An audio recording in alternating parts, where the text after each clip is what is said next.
To the town board meeting Thursday, October 23rd, 2014. Please rise and salute the flag. Pledge allegiance to the flag of the United States of America and to the republic for which it stands, one nation, under God, indivisible, with liberty and justice for all. Emergency exits are to my right, the town clerk, and also the door you came in. Roll, please. Councilman Delango? Here. Councilwoman Hinselberger? Here. Councilwoman Doyle? Here. Councilman Perotti? Present. And Supervisor Perotti? Here. Public comments?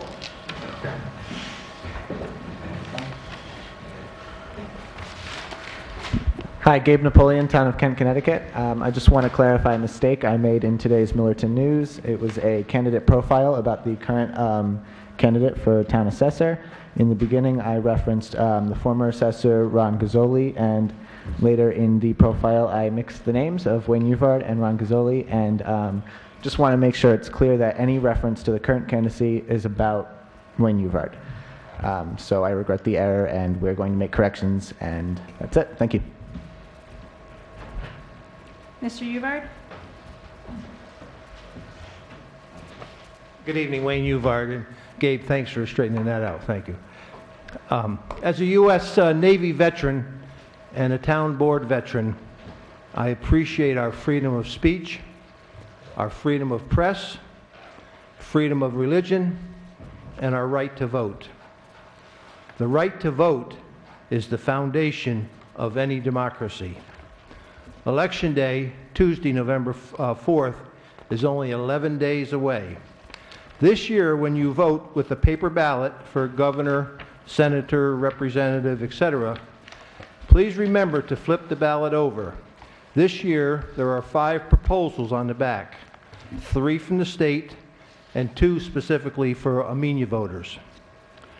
Proposal number 1 is for redistricting state legislative and congressional districts. Number 2 would allow electronic distribution of legislative bills.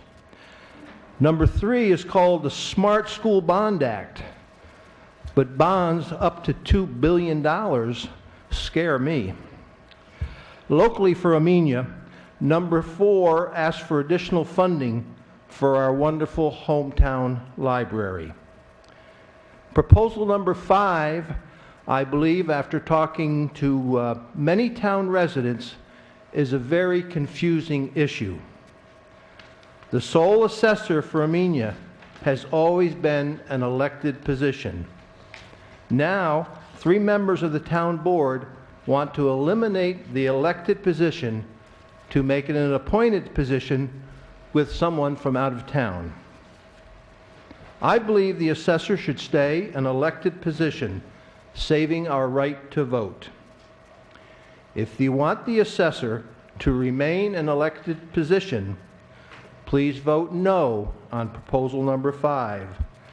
As was explained in the newspaper, and I quote, "If the elective post is abolished by the voters, Uvard's unopposed election will become null and void, and the sole appointed assessor term will end on September 30th, 2019.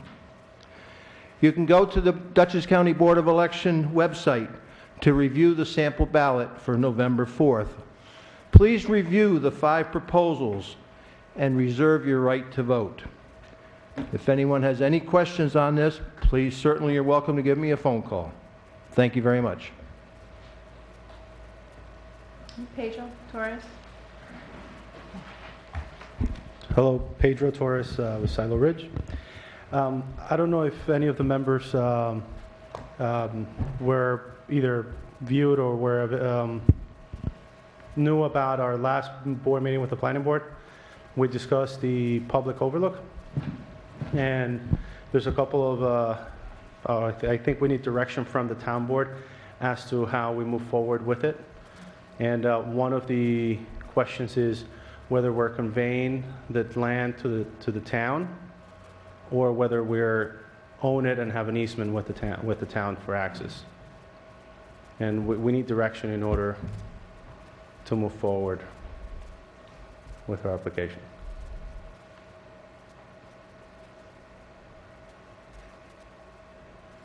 Could you repeat that so we're clear? Okay, so the public overlook right on Delaware Hill, the original goal and what we've been asked by the planning board was that we were going to convey it over to the town and then have an access agreement and a maintenance agreement in which we would maintain it, but the town would own it in perpetuity. Okay. Now, so there's been some concern whether the town should take it over or whether we should own it and and get into an access agreement. So from a subdivision plat, we need direction from the town board as to which direction to move forward from here. Okay. This is the first time I'm hearing that there's a question, that question came up at the planning board. Okay, so that's why I'm bringing it up, because I don't know if, Well, I'm glad you did. It's something, we need to think about it. so I brought a plan that I can leave with you. It's a draft plan because the board is still reviewing the location and the shape and form of it. Okay. But at least you'll provide you with an idea of the land that is in question. Okay. I brought several copies.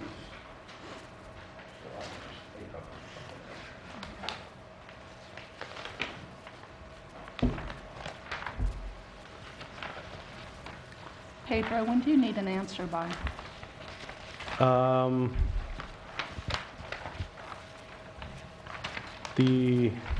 I think the sooner the better, because I know things take time, and I'm sure that if we're going to be preparing agreements,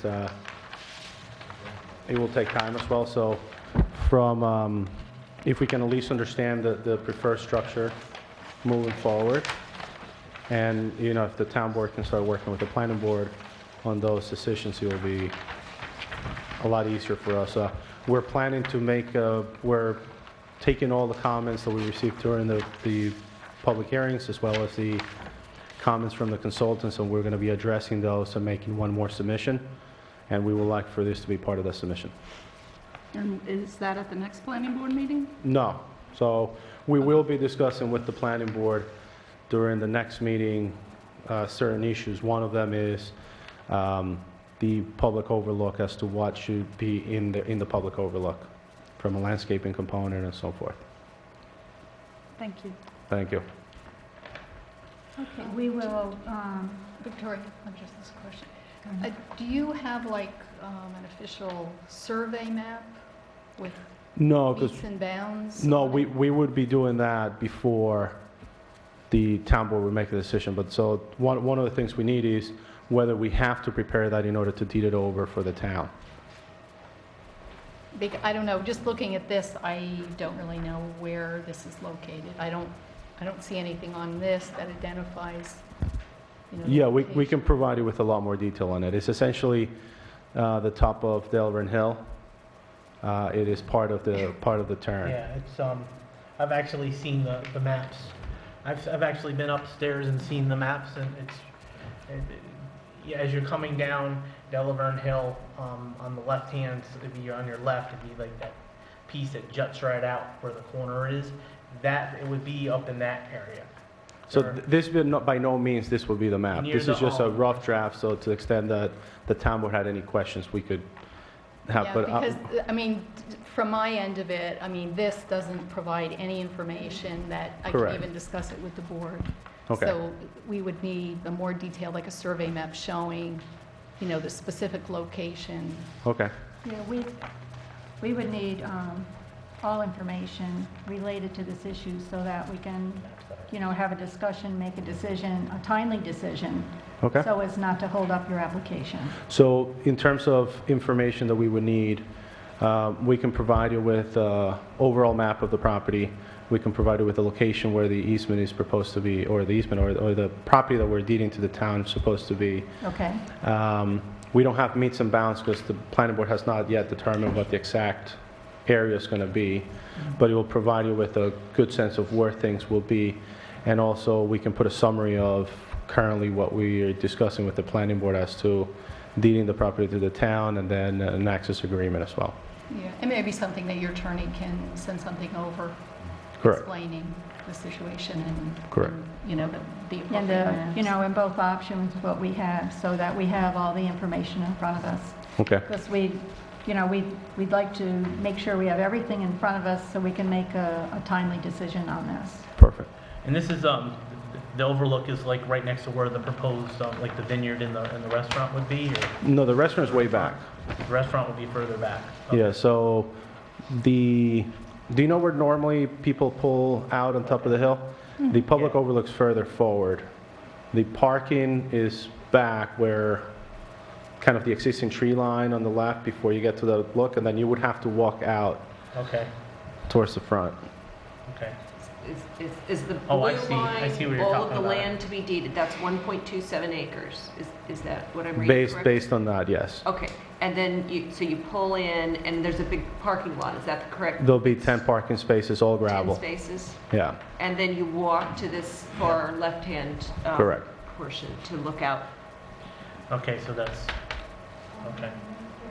yeah. that's I know where you look. exactly from what I have here.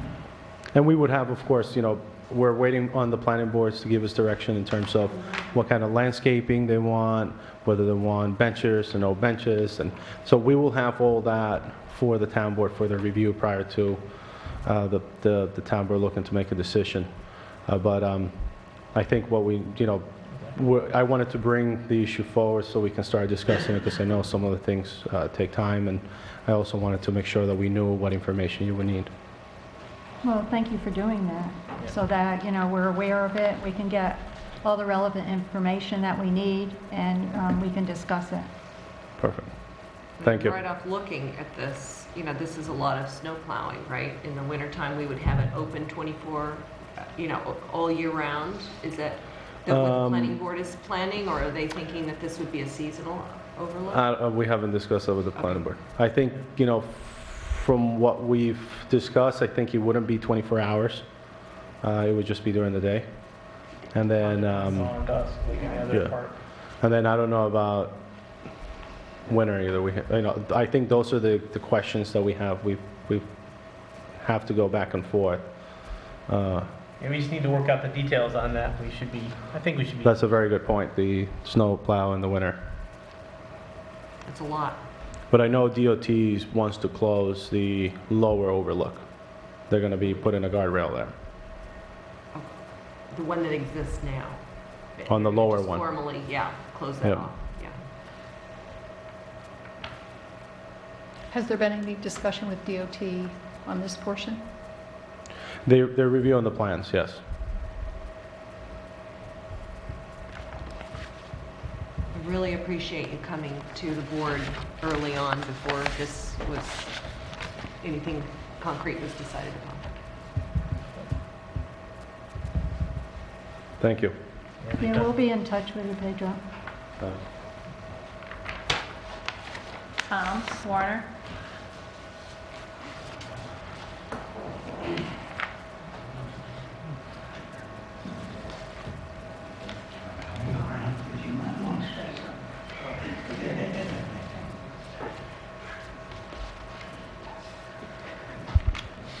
Tom Warner, Amenia.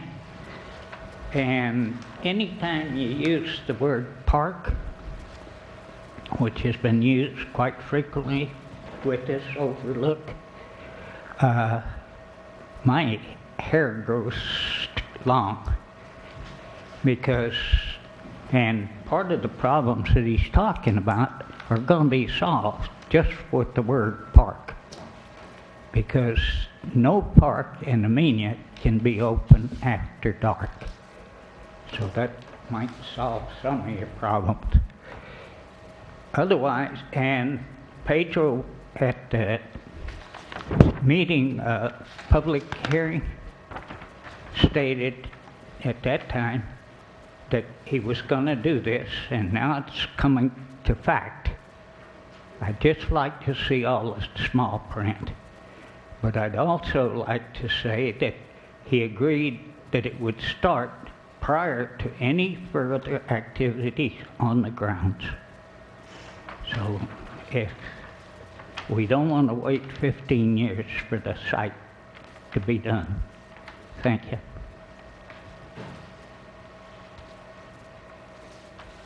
Kevin Casson?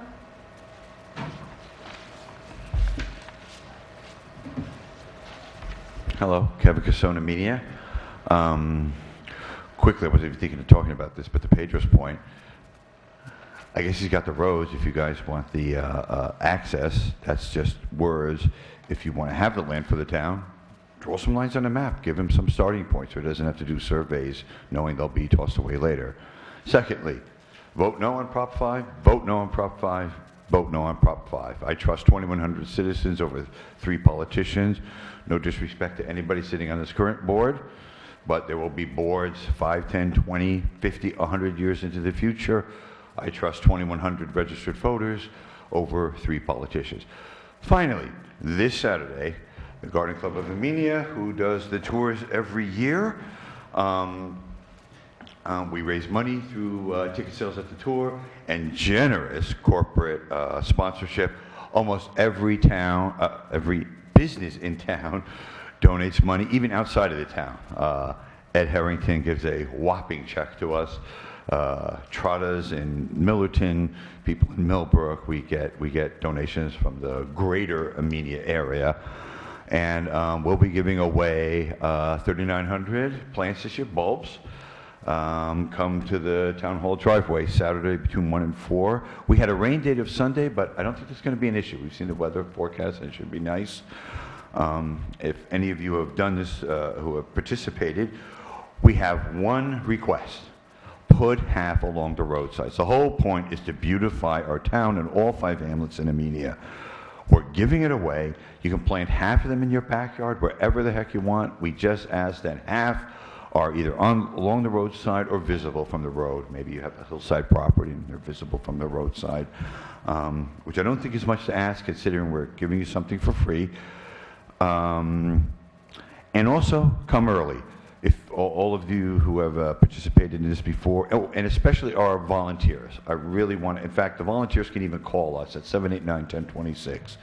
If you give your time to help us during our event, we'll hold some for you. Nobody else, but for the people who volunteered, and I know who you are, we'd like to hold some for you. And what was my other point? Sorry. Oh, please come early, because Diana King used to keep these out on her porch. We decided to give them away directly, Gretchen and I, because there were sheets you would sign, and the people would say how many bulbs they took, and it would only account for half of what was being given out. 2 years ago, we had it scheduled for Saturday and Sunday, considering it used to be a week, and they were gone on the first day. So Gretchen and I just had to sit there and apologize to people on the second day. Last year, we just did it for 1 day. They went, we had, I forget now, it was like over 13,000 bulbs. They went within the first 2 hours.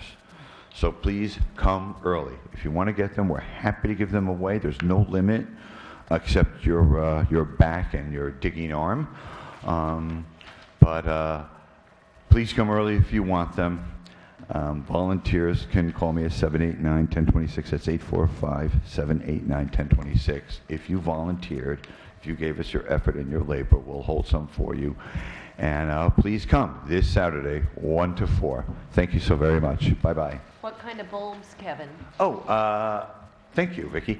It's a mix of, it's half tulips, half daffodils. It's 3,900, so it's almost 50-50 of each. Geez, I didn't bring the actual species with me. There's one all-white daffodil, one all-white tulip. There's a daffodil that's white with little green, yellow lines on it. There's a very bright tulip that's yellow and red, and what am I forgetting? You're not. Those are the 4 types. Okay. And also, listening to NPR, you know, Hometown Sunday Morning, Dave McMillan is, because I don't know if anybody knows, I don't drive anymore, the peepers are too bad. Dave McMillan gave me a ride down there, and we interviewed Joanne Vandergrieg Ohms, who is the person who has inherited the Sheepers Van Anglican Gardens, and because we try to buy local. So the most local tulip distributor, bulb distributor we have is just in Bantam Lake, just a half an hour away. And we're going to be interviewing them. A very storied family. I mean, the family has an amazing history. The father and the mother were in the resistance in World War II, suffered through the Nazis, came there. Oddly enough, the father was a citizen because they had the business before World War II, and so the father was actually an American citizen just because his family came here on a trip when they were selling bulbs to America. But the family goes back hundreds of years in Holland. Holland, the Netherlands.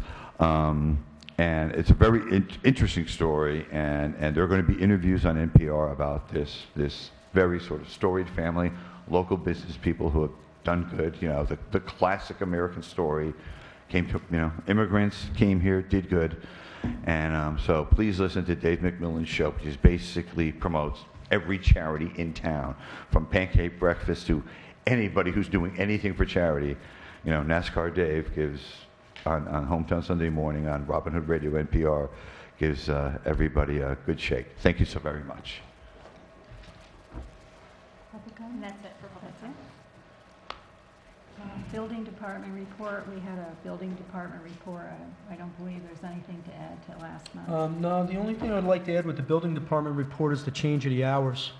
Okay. Monday, Tuesday, Wednesday, and Thursday, the building department clerk is available to make appointments with the building inspector and the code enforcement officer from 12:30 to 4:30. There are going to be no walk-in appointments.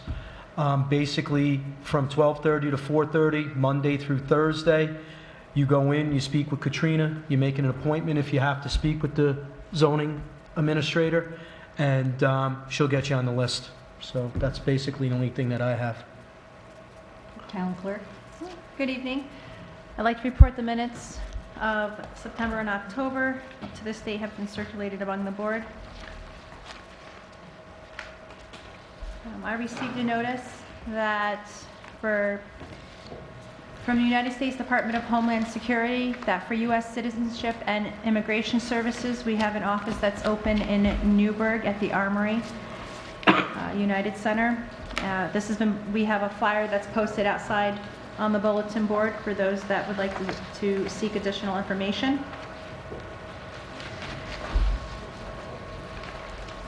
We have a permit for highway that we need to get approved. We also have to approve our vouchers and set the Halloween curfew. So I'm going to start from the top and tackle down. Do you want to start with the resolution? The resolution. Resolution number. I'll grab my book. Hang on a second. 40. Okay.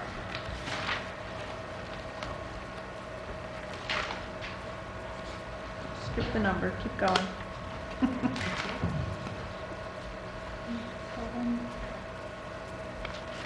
Skip the number, just keep going. She's not hearing me. What were we at, 49? This will be 50. 50, right? That's what we ended, is at 49. 50. I started my new sheet and I didn't bring a new sheet in. Resolution to approve execution of New York State Department of Transportation undertaking pertaining to activities and operations upon state highways or rights of way. Be it resolved by the Town Board of the Town of Amenia, duly convened at a regular session as follows. 1, the Town of Amenia from time to time conducts activities and operations upon highways and/or within rights of way controlled by the state of New York for purposes such as obstruction, installation, construction, maintenance, and/or operation of facilities. 2, the town's access, activities, and operations upon highways and/or within rights of way controlled by the state of New York for such purposes are conditioned upon obtaining required permits from the New York State Department of Transportation and upon compliance with New York State highway law and conditions imposed by the New York State DOT.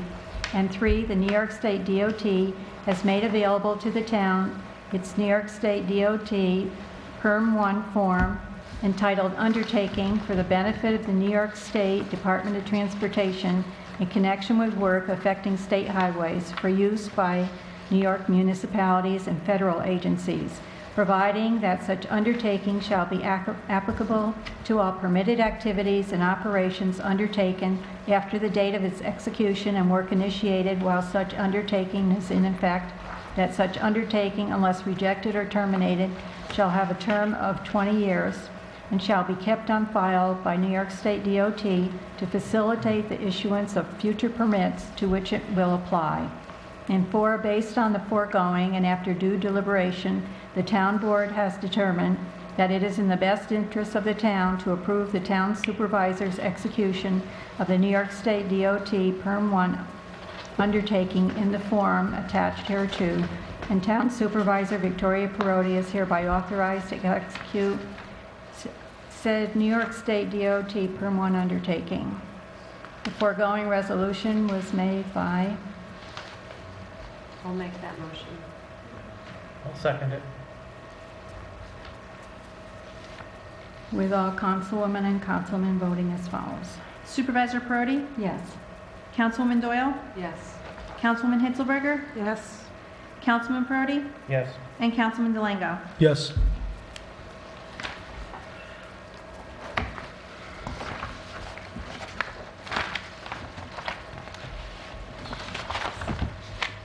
While you're discussing highway, I will also need to be authorized to advertise for fuel tanks.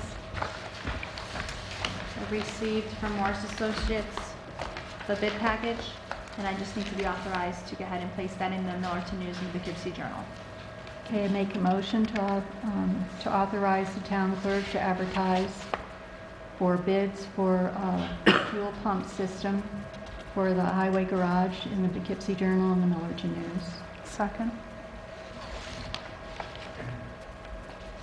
Councilman DeLango? Yes. Councilwoman Hitzelberger? Yes. Councilwoman Doyle? Yes. Councilman Perotti? Yes. And Supervisor Perotti? Yes.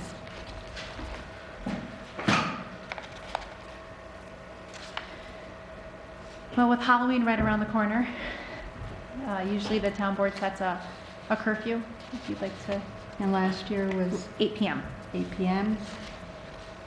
So is everybody in agreement to 8 p.m. for curfew for Halloween? Is Halloween On a Friday this year. So I think that there is in fact a Halloween party in Wasaic. That's for kids though. So let's see. That's on the 25th. That's on Saturday. That's on Saturday, so it's Yeah, not going to it's the 25th. Yeah, that's fine.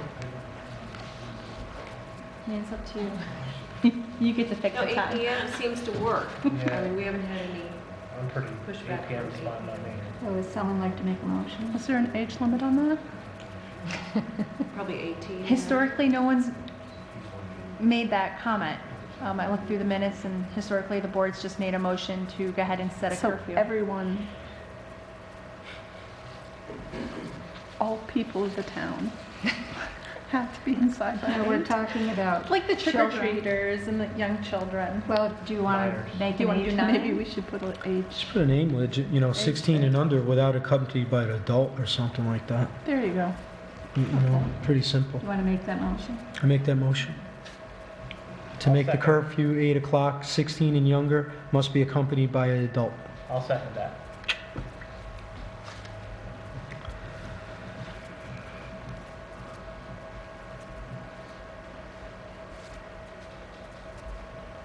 Councilman DeLango? Yes. Councilwoman Hitzelberger? Yes. Councilwoman Doyle? Yes. Councilman Perotti? Yes. And Supervisor Perotti? Yes.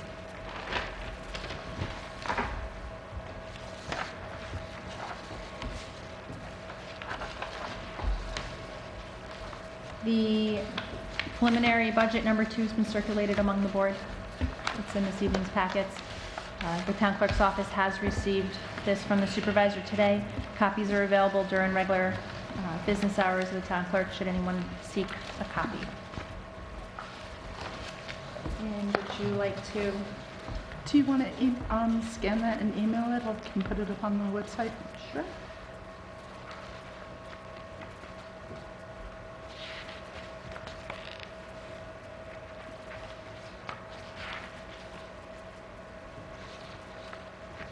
Okay, so I just need a motion on the minutes. Did you make the corrections I put in your mailbox? There were some misspelled words. No, I did not see anything in my mailbox.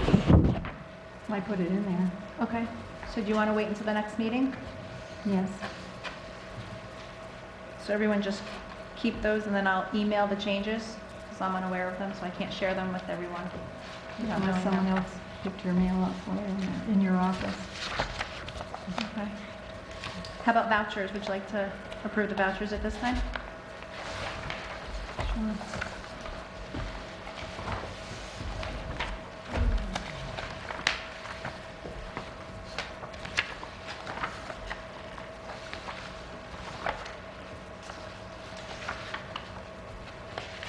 So she has broken it down for the bills for the month of October totaling in the amount of $342,479.82. The prepaids, which are your utilities, in the amount of $16,323.28. And she had a few add-ons that were signed and approved for this month totaling $6,762.88.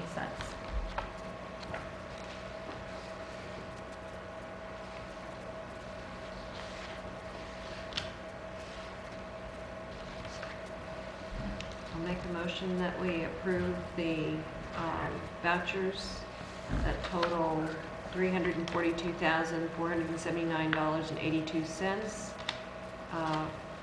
for October 14th, and the add-ons for $6,762.88.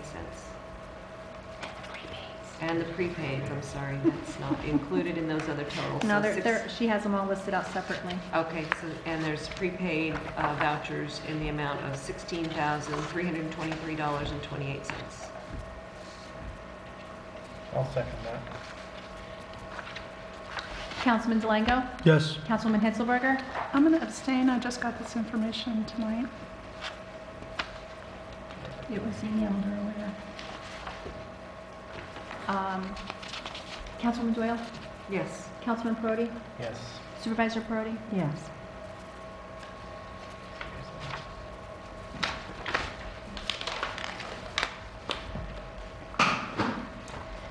So that is my list. Unless you- Highway report?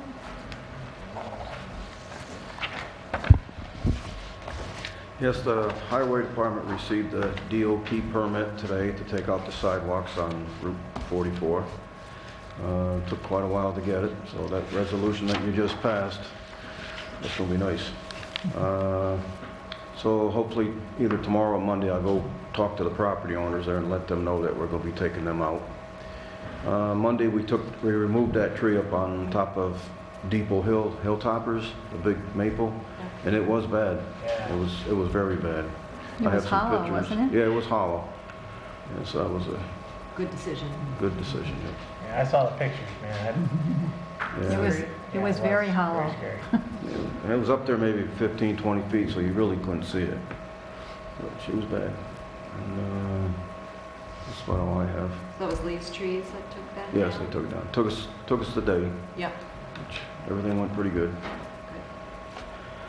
Stan, anything on the truck bed yet? Still awaiting receipt of the signed document and the check. The general manager is away on vacation. Because we're getting close on time with the weather, with the cold and stuff, with that spray-on bed liner. I thought it would be returned last week. I had a telephone conversation with their attorney about the release language, which seemed that he was okay with it. So, you know, I don't know if it just got lost and not taken care of before he went away on vacation or what. So Is there he'll be any back way- on Tuesday.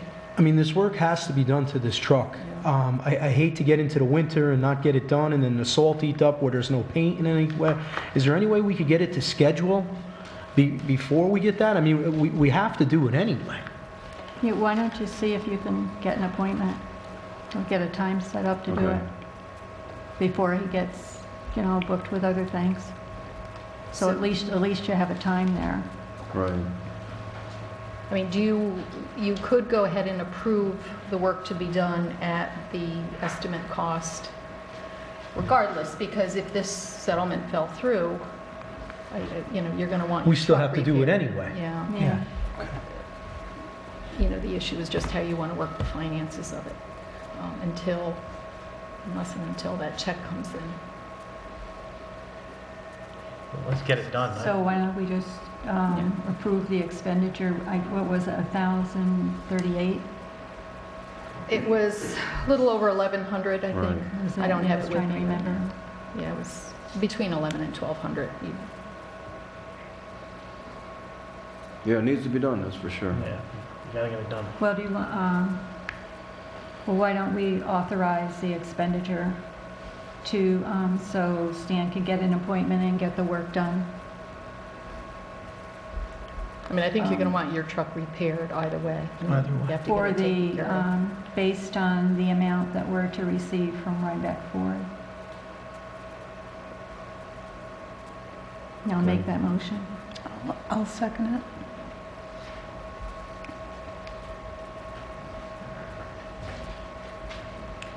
Councilman Zelango? Yes. Councilwoman Hitzelberger? Yes. Councilwoman Doyle? Yes. Councilman Prodi? Yes. And Supervisor Prodi? Yes. And how are we coming with the truck that you're going to be turning over the town? I talked to Byron. He said all he needs to do is give us an insurance card, that the insurance is under the town of Amenia, so it doesn't matter whether it's in the highway department or... But the plates are Town of Amenia Highway. Yeah, I know, but that's what he said. If he has to give us an insurance card, we have to turn the plates in. Right. So that's all we need to do is, change your registration. Right. Yeah, the No. plates are free. So you might as well have it. Maybe Now, not is that budgeted in to start at the beginning of the year, or could we do that sooner No, than we can January? do that now. Could do that now. I mean, we get those parts, we get them put in the truck and have it going. All right, And then we'll get it done. inspected, and then we're... Well, the inspection runs out in November, so. Yeah, I mean, we get it inspected when the work is done. Okay, so you can just follow up on seeing what parts are needed and what needs to be done, and then Right. we can schedule an inspection. Right. Okay. And Mike and I will be working on the one-way signs for the parking lots here. Mhm. Yeah. So we'll actually order the signs probably tomorrow. Let's get those up. The resolution with those permits is going to help, right? Right. Now, is So- the permit done? Excuse me? Is the permit done? Do we have to do a permit, right? Yeah, you have to do a permit, yes. Well, is that done yet, or No, we need to do the permit? right. Okay. Yes. But it should be a little bit easier now, Be a lot easier. now that we've passed the resolution. Less red tape. Yeah, there's a lot of paperwork for insurance. It's all new. So this ought to speed things up then. That's it. That's all I have. Okay. Thanks, Stan. Thanks. Water District report?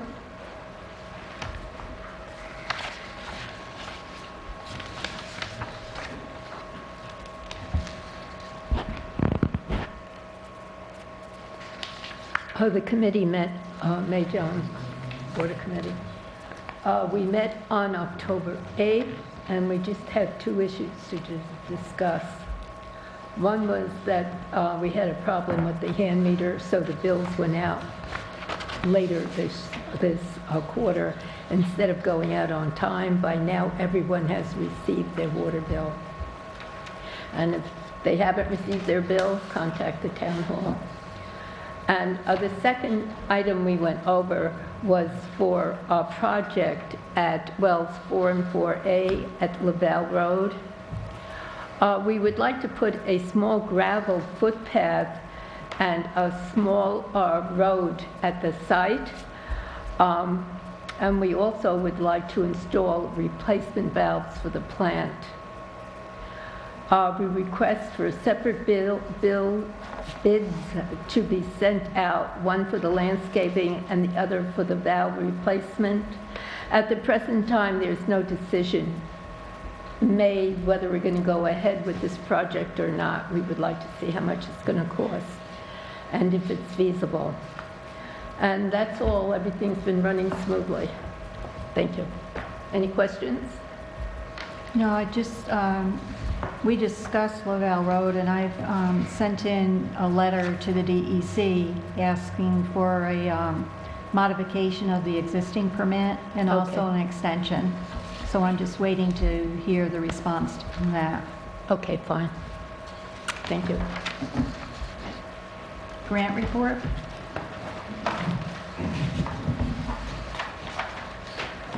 Great, thanks, Mike.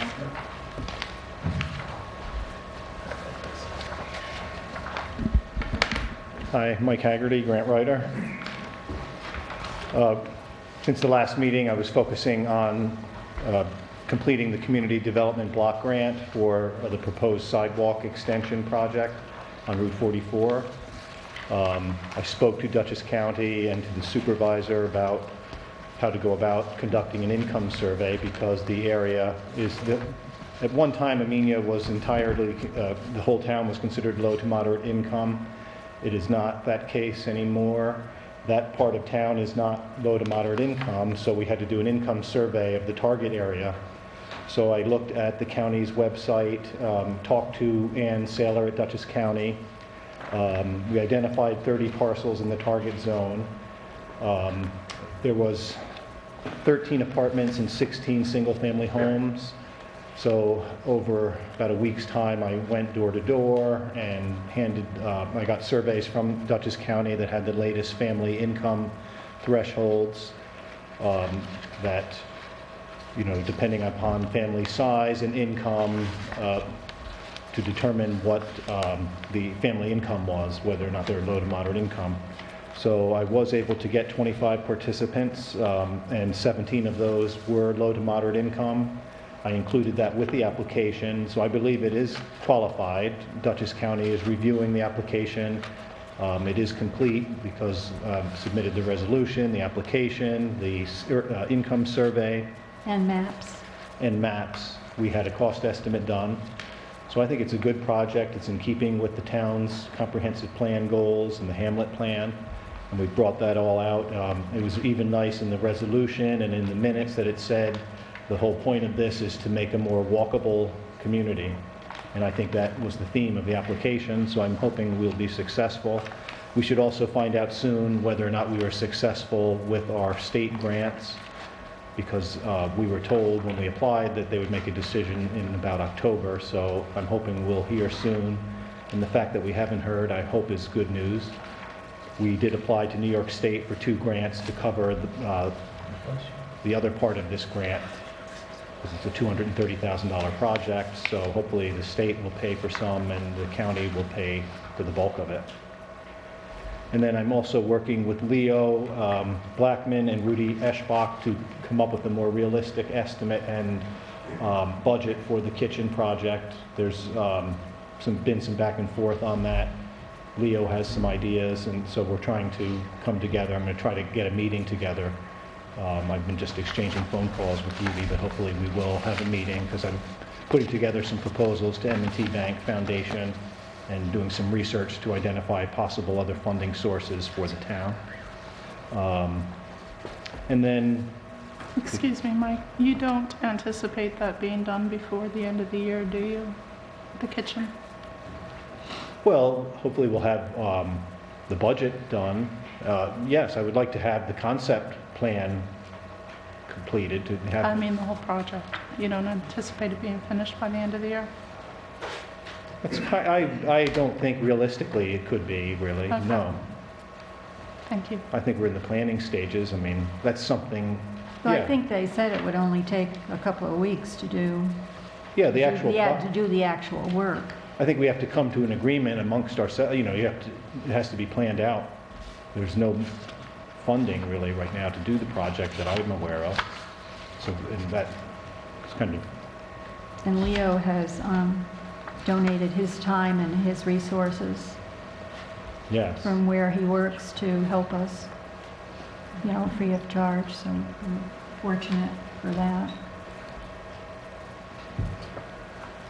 And the other is the Wassaic Trail to the Train. I spoke to Dan Breyer recently, and he sent us an update and a proposal on the right-of-way negotiations. So I'm hoping that we will be able to move forward with the donation. Mr. Zanino, just have to clarify some legal issues. Yeah, I spoke with him last week, so he's going to be sending that in. The statement of donation that we've been waiting for. Yes. So, we'll just have to keep our fingers crossed on the grant front. I'm hoping we'll have some successes soon. Does anyone have any questions or any ideas that you'd like me to be focusing on? I'm going to be applying for the Mid-Hudson Arts Council grant for the dance program, and I'll put in an intent, and unless somebody objects to that. But that it will be due, I believe, November 1, and I have to put in an intent to apply. So I will do that if everybody's in favor of doing that. I don't yet know how much we're going to ask for, but the typical grant is about $1,000 to $2,000, so that's probably where I'm going to head for, to help supplement the cost of the, help pay for the instructor for next year. Okay, just let me know what you need me to do. Okay. Is that a matching? Is there a matching requirement? Is that the question? Yes, there is, and they will only pay up to 25% of the project. So we would be looking for the typical mix of grants that we have usually done and met those requirements in the past. Good for you, Vicki. You've done good work on that. Well, I appreciate your help, because you're going to help me. Once that Once that check is canceled, you have to help me get the money back to the state, because that's the trick, and he is very good at that. Well, thanks. Yeah, kind of done that before, right? It's a mountain of paperwork for a little money. Yeah, it's great getting the check after a grant. It really is very satisfying when you close out a grant. It's hard to get them, but it's also hard to do them. I think Amenia does have a pretty good track record of not sitting on grants, but actually doing them. Yeah, there's a lot of paperwork, especially closing it out, too. Thanks. Historian? Let's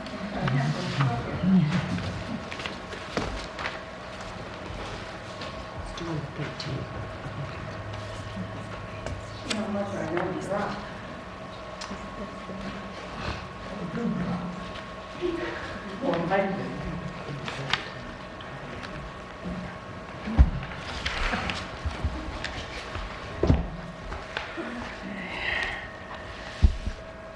Good evening, everybody. Arlene Giuliano, Town Historian. Before I get started on a little discussion of a topic that, let me hand you out a couple of, at least one upcoming or announcement that was on my computer from Tom Usher, who, well, he was a historian in Southern Dutchess. I'm not sure what town right now. But he has this following information, and I'm going to give a copy to each of you. He's about veterans. He's very into veterans.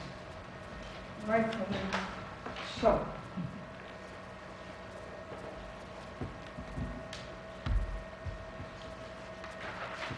Thank you. Thank you. And then you can go on and take this off yourself, but you know what's not, I'm in the old days of paper. And then you have to put it, you need something, so you put it in your hand. Thank you. Read it.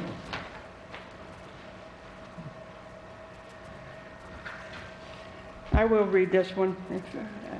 Friends of History notes. Dear friends of history, and this is, I need your help in researching the military history of Dutchess County. As a key member of your community, you can help with your knowledge of the military history of your town. What we are looking to do is create a list of local military monuments, plaques, statues, and grave sites of popular local veterans. These items can date from the 1700s to the present day. Once the list is completed, we will share it with you and form a road trip to take photos to be placed in a book now being formed. If you have family members who served and would like to include them along with other local veterans, please let us know. With the 100-year anniversary of World War I coming up, we would like to have this book ready for distribution. Thank you for your time. I really don't know what the veterans are going to do, whether veterans support this, but I just thought I would.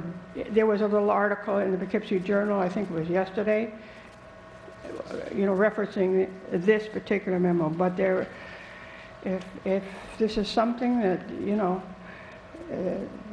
needs to be pursued in the town of Amenia, I'll be glad to help out with it as town historian.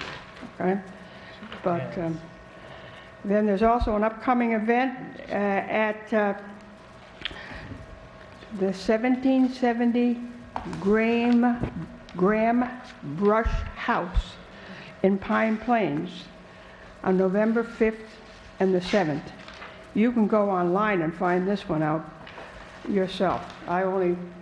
But it's the weekend of the day of November 8th from 5 to 7 p.m. And it's about visiting a 1770 house in Pine Plains. It's right next to Peck's, right? You want to, huh? It's right next to Peck's. I'm not sure. Is that sure. the Graham Brush House? You may know more. There's about 3 more pages of information on this. If you go online, you'll find out more about it. I didn't copy it all, because I'm not sure how much interested you are. But it is nearby. They just had a Revolutionary War enactment, so they're getting into doing historic stuff up there in Pine Plains. I think they've become more active up. So that's those 2 things.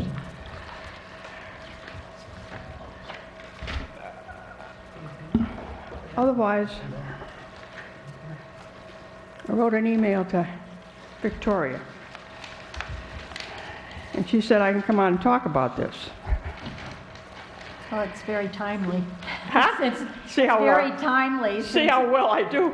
Since it was just in the newspaper that they abolished the agency. So go ahead. Right.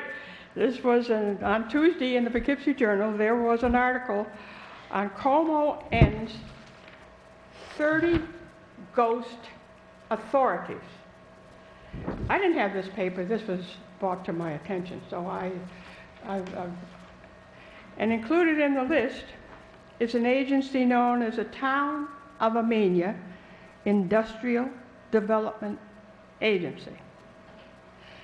From the way the article reads, it was probably 20 to 30 years ago, at least that this agency was either formed or an agency in the town. In this instance, 2 days ago. Well, in the 1980s, yours truly was on the town board, as town councilman and then supervisor, in Supervisor 84 and 85. In those days, we obviously were working out of the fire department's rooms and had been. Town board of the town of Amenia been working out of those rooms since that firehouse was built in the early 1900s. We didn't have much space, but we didn't need much space. Matter of fact, as town supervisor, I worked out of my home. And there were 3 rooms that we had. It is fine. We had no problem with this. There was a town clerk office. There was an office for the assessor, I think that, and then there was another office that any of us in town government if we needed to use it, if we did have to meet with somebody or what, but we didn't work out of it. And there may have been somebody out of the whole town government did, but not the town board members, okay? And we had no administrative aides. We were our own best secretary. And so I did my work, as I said, at home. And I keep everything to the best. So I have copies of all the minutes and agendas, etc., and what other paperwork went along with each meeting. I have it at home. I have my own copies. So since it seemed to be in the 80s, I went into my storage area and brought out 1984, 1985, which when I was supervisor. Well, lo and behold, I found some of the following information about this agency. Okay?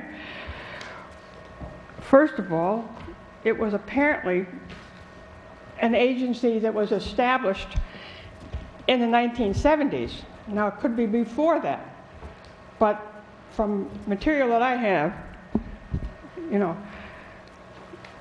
this is a local government handbook that was from 1976, all right? I probably got it at the Association of Towns or what have you. And there is a couple of pages here on the issue that was the Industrial Development Agency. Apparently this kind of agency was established under what was described in this handbook as the establishment of authorities. Authorities have the power to incur debt and collect charges and can be established only by special acts of the state legislature, even though their jurisdiction is exclusively local. Sounds like the MTA to me today. In other words, the same kind of concept. But it was apparently in the 70s, and this is only from materials I have. I haven't been into the archives, okay? Because the paperwork that I reviewed from my own time was in the 80s, but apparently this went back further than that, and could be further yet. It all depends on how much you're interested in, But it's a part of the general municipal law and has numbers and what have you that relate to it. So it really does go back quite a while. And it meant that some group could be formed that could really have some power locally to do whatever they wanted to do under the particular definitions of authorities. All right? Okay, so that was, okay. So and it only lasted until, wasn't there a date that it ended? Well, that's what you've done your homework too, right? Or you're doing your homework? I had the governor's... It still exists. You probably know. The Dutchess County Industrial Development Agency? No, it isn't the Dutchess County.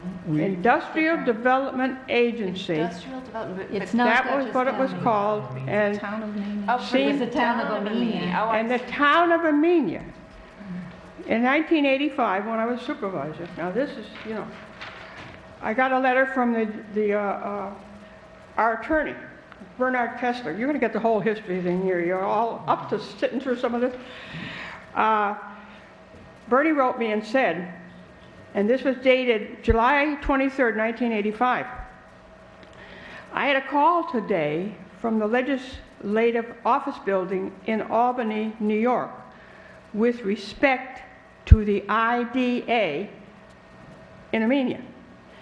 They wanted to know whether the said corporation is in operation in the town of Amenia, and if not, when did it go out of business? Let me know right away.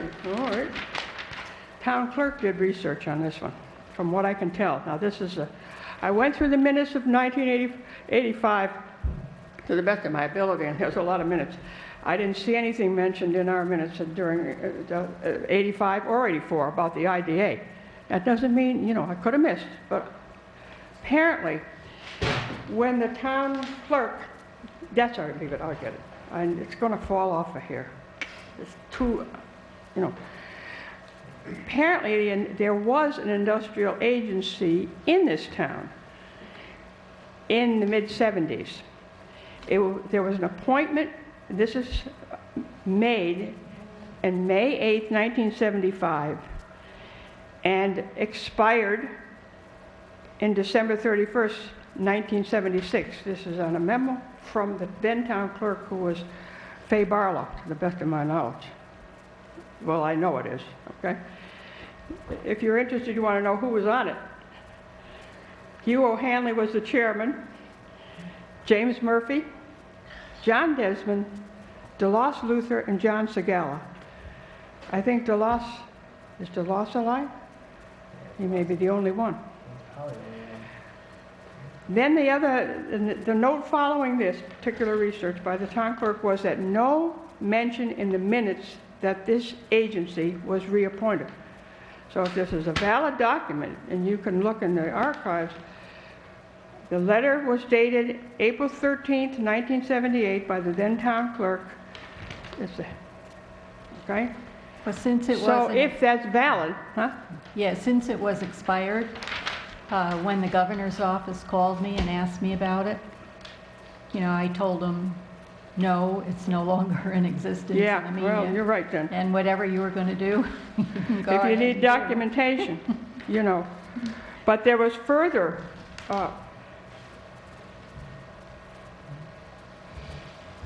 documentation was that, and this was in 1985 when we were working on the code book. The code book would have included that particular bylaws, which they claimed there were for this agency when it was in effect in the town, that they did not, there was no agency. Right, according to this note, in the 1985 material from a meeting March 26, 1985, when we were initiating discussion of how to have a code book and how to do a code book and et cetera, et cetera. But adopted in accordance, and it has article numbers and what have you. And the note on this particular material says, town board delete from the code. In other words, if it had been so certainly tells you a lot about Albany. If they haven't figured out that it's not in effect, and it hasn't been in effect since the late 70s, I don't know who's taking care of their records, so to be. But that's what I found so far. I don't know if we need to go any further. No, I think that's fine. You think that's... Yeah. But it was... I think it's, it's interesting to know that it was available, it was in existence at one time, and who actually served on the board, I think is very interesting. But I mean, it could be something that somebody brought to your attention and wanted you, and on the other hand, if it was still an active agency, you might want to use it. And you might, because industrial development, I don't know what the definition fully was for the town of Amenia, but seeing who was on it, in other words, creating businesses and working with businesses to bring them in or help them along, whatever they needed to do. And we are in that kind of a situation right now as Silo Ridge, and as an example, and so. But anyway, and speaking of Silo Ridge, and with all due respect, I know you're going to. I don't quite understand, and that's part of it's my lack of hearing everything correctly, that where this viewpoint is going to be. I have been very vocal on this particular issue, and I am supportive of maintaining some kind of pull-off there. Now, whether I'm right that doesn't mean I'm right, maintaining the original pull-off. I don't know if I am planning, with your permission, if this seems to be one of the next things to do, is to write to the Department of New York State Parks and Recreation, because they have guidelines on land like this, and including a tax credit. If you know, a developer wants to use some land or that was for himself, that was for, in this instance, was a town, part of it was for townspeople, everybody, so to speak, then there is a tax credit or anything, which I don't understand all the, you know, the principles of. But as far as the viewpoint, today when I came down Delaware Hill, I just happened to be coming into town. This was about 2:30 in the afternoon. That viewpoint is obviously blocked off. There are big rocks. Only one of them, to my knowledge, really, again, I'm not sure of this, but, you know, that was a road marker kind of format, supposedly. It's a mile from the road marker, the historic marker that's on the top of Delaware Hill there, on the, you know. But today when I come down that hill around that curve, somebody was pulled off just above, onto the grassy area, above where that viewpoint area was, is, whatever we want to call it. So you, or they, or whatever, can put that viewpoint any place, but I'll bet you if people are all going to start pulling off now in other sections of that road, because it is so significant, that view area, you know, maybe not, you know, for most people.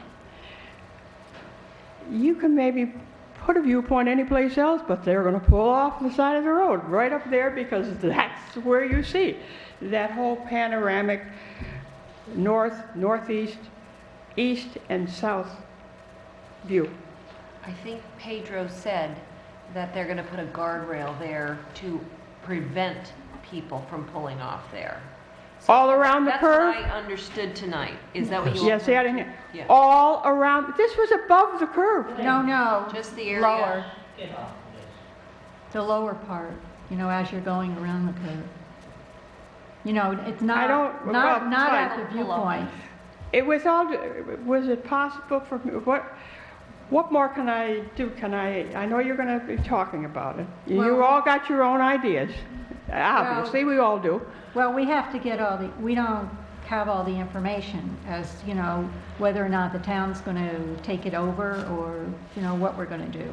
Until we get all the information, you know, we're going to have to have a meeting and discuss it as a board, but we don't have all the information right now. As a member of your town government, you know, I can't be involved? No, I mean, anybody, if it's I mean, if we have a meeting, you're going to have it's going to be open to the public. Oh, okay. Well, I didn't know, you know, you could have a, you know, another meeting. No, that isn't anything we discuss in executive session. I mean, you know, that would be an open meeting. All right, but just keep in mind, people are going to do what they want to do. If they want to see that view, which has history beyond the making, so to speak, you can, I don't know how long a fence or whatever you're calling it is going to have to be. You're going to prevent anybody from going to the old spot. And the old spot, I don't think has had accidents or had, that's what I understand. I think you should write a letter that documents the fact that you know that to be a mile marker, one of those stones there, has historical significance, because what I understood tonight was that they're going to block off that traditional access point where people looked. And if you tell the DOT that that's got historical significance, they'll have to consider that, I hope, in their It's already in the pamphlet that we made in 2009. Well, I think you have to bring it to their attention and show them formal documentation. Okay, but When was the last time that was an actual pull-off, though? You try to pull off it now, I mean, there's an 8-inch drop, you bang the bottom of your I car. couldn't believe it myself, but I did. He was off of the road. Yeah. Okay. And headed in. So I mean, I'm just saying, you guys haven't been around long enough. You know, people are going to do certain things, no matter what. That's the human nature. And if you're going to, in this instance, remove a very, and I'm not sure of the right word here, memorable, that's not the right word, very significant to me, to my generation, way back, spot in this town. And it is to lots of people out of this town. And so please, think. Are there any other committee Popcorn. reports? So I'll make a quick report from the CAC. They met on October 15th at 7 p.m. They focused on some of the Silo Ridge issues that hadn't yet been commented on. The public comments period has not yet provided any comments on the steep roads, the cul-de-sacs, the emergency access road, the fact that it's a dirt road. There's no supporting data yet that we know of on the school tax revenue. We were just given a quick spreadsheet, so that's an item that we discussed. Recreational fees, are they going to be paying recreational fees? We're not sure. Discovery Land's environmental record and the non-renewable energy sources that we believe they're putting in, maybe that they should be considering more renewable energy sources rather than non-renewables. And the quid pro quo that could be potentially received from waivers from the planning board and the town boards in involvement or lack thereof. So those are issues that I think they're going to formalize a letter and put in as a part of their public comments. I'm not sure if they did that or not. And that's all that I have. Are there any other committee reports? Okay, water operator contract. When we did the resolution for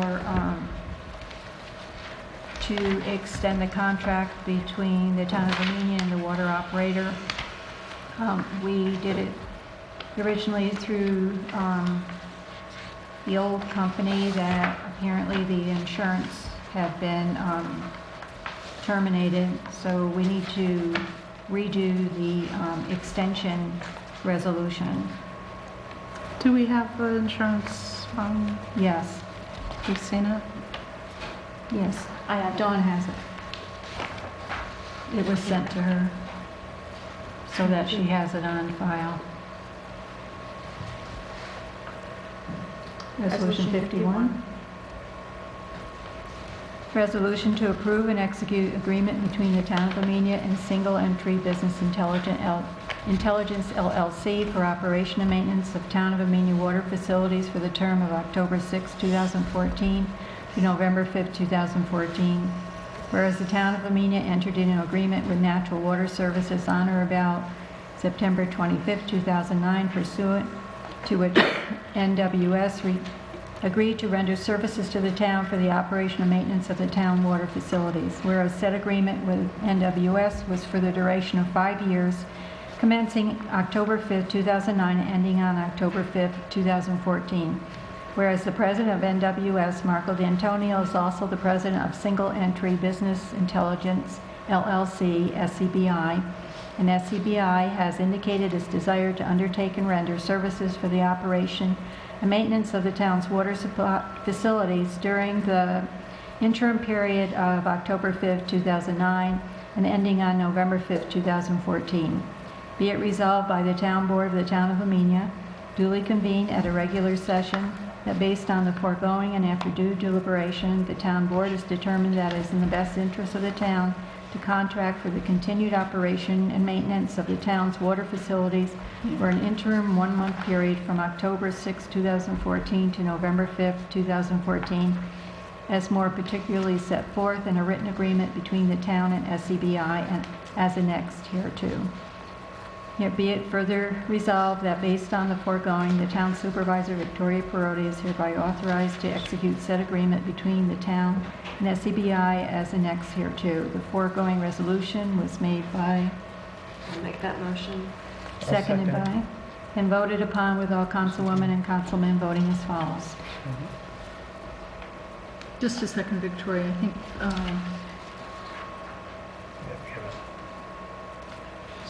okay, in the third paragraph, Yeah, it should be.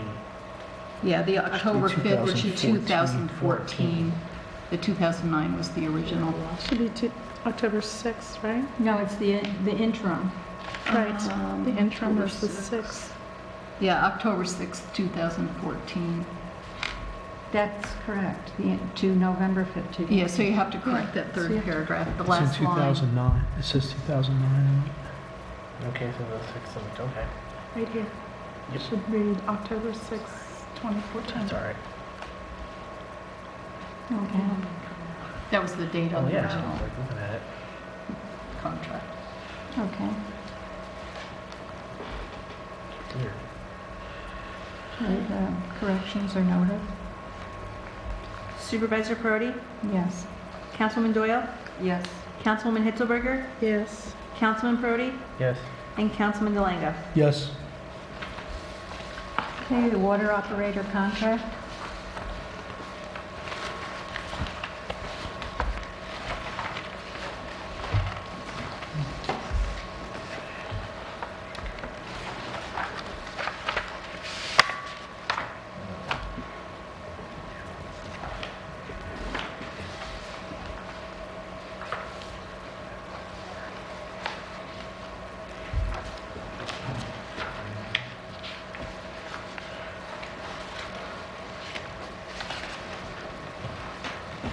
So this is the most current. This is one from 4 o'clock this afternoon. One change.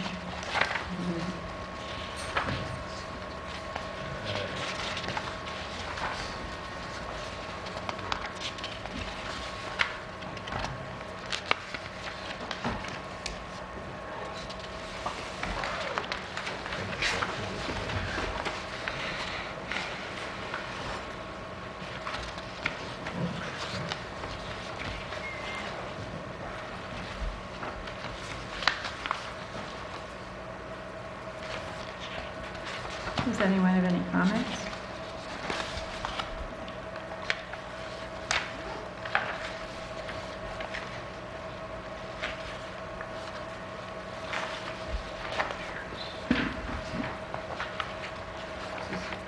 I believe we were able to negotiate the changes that the town board requested Yes.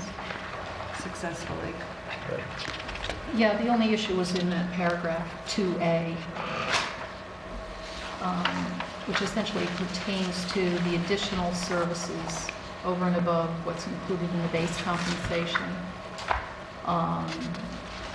You know, I think when we had the discussion, it was thought that the repairs and maintenance on the distribution system that might be made during normal business hours would be included in the base compensation, and I spoke with Marco, and that was not the case. So what page is that on? That's on Page page 5. 5. Just the repairs part. The maintenance part is included in the first paragraph. It's exactly like the original NWS contract. The repairs are always extra. They always have been extra, they always are extra. Right. The maintenance part is maintenance, and that's included in the first, that's covered. Nothing has changed, in other words. Okay. Yeah, I see which.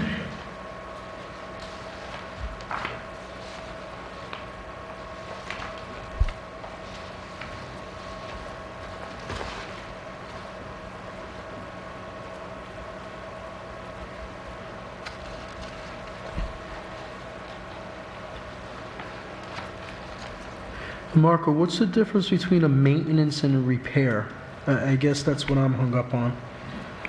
I'll give you an example. What's the maintenance on a vehicle? They'll give an example of changing oil, part of the maintenance program. Engine blows up, not maintenance. Okay.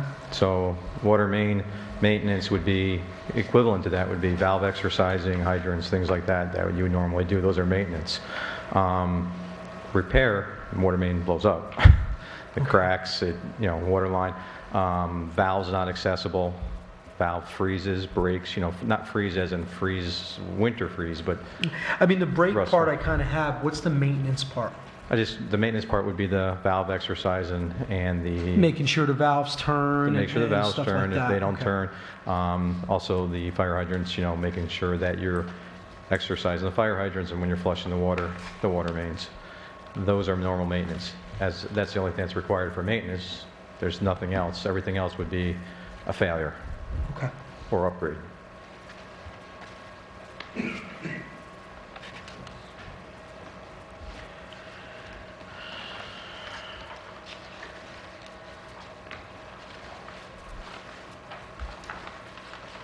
had talked about labor rates, breaking them out separately. I had done that, and then I spoke with Marco about that, and maybe Marco can better I can explain that. explain. Labor rates, just like on a similar contract, there was one rate, okay? The one rate stays the same, I have to increase it. The rate is for an extra labor, could be myself, because I could have somebody else running a piece of one of my equipment. I could be the laborer. But labor in a water system is not strictly holding a shovel and digging a hole. It could be actually repairing the main. It could be running new pipes. It could be fixing it could be fixing an electrical problem. It could be fixing a distribution problem or an injection problem. It could be a pump issue. There's several different things as that. Now, what we have done before in the past is if I have to bring in a specialized person, okay, an outside contractor, the bill goes directly to you, whatever it is, it is. And we do have contractors that we've used always in the past. We want to continue using those because two reasons. One, we have a good relationship. Two, they understand the system. And it's critical that they understand the system because it's more cost effective to us so they can do the repairs and know what we have. So that doesn't change. That's all the same. So. And like I said, as an owner, $95 is lower than most rates for owners in this. They're usually in the hundreds, in the 100 and above. What do you mean for an owner? On the owner. Oh, the owner of the business. The owner of the business, correct. No, but I mean, so if we have someone there sweeping a broom, cleaning up the dust, it's $95 an hour. Yeah, but I don't not usually have anybody standing there sweeping dust. I mean, it can happen, yeah, but I mean that's. No, so if you have a flagger, it's $95 an hour. Yeah, usually if I'm using my guys, yes. What we've done before to save the town money, Stanley and his crew has always been helpful to us, and we charge the water district the salaries for that. That's what we've done. I have never had a flagger out there. Is that option there? Yes, Mike. Would I ever do it? Chances are very low. We haven't done it in 5 years. I don't think we're going to do something like that. If I have to bring flaggers in and stuff, that's when I ask the highway guys to help us, and they've always been right there. So that's the highway guys and us have I don't know, Stan, good relationship, I think, working together. So, I mean, would it be feasible then to put something in the language where, for something like that, we go to the highway department first if they're available, if we could use them? Well, that's what it says in there. It says I have the right to ask for that assistance, and that's what I want to do, and that's what I've been doing. No, you have the right to ask for that assistance, but I mean, is there anything saying that they have to refuse it before you hire somebody else? I think if you... You understand what I'm saying? Denise. Let me just find it. That's the equipment. I know we have it in here, that the town has some options upon notification to either provide your personnel or you could contract with someone else. Paragraph, page 6, top paragraph.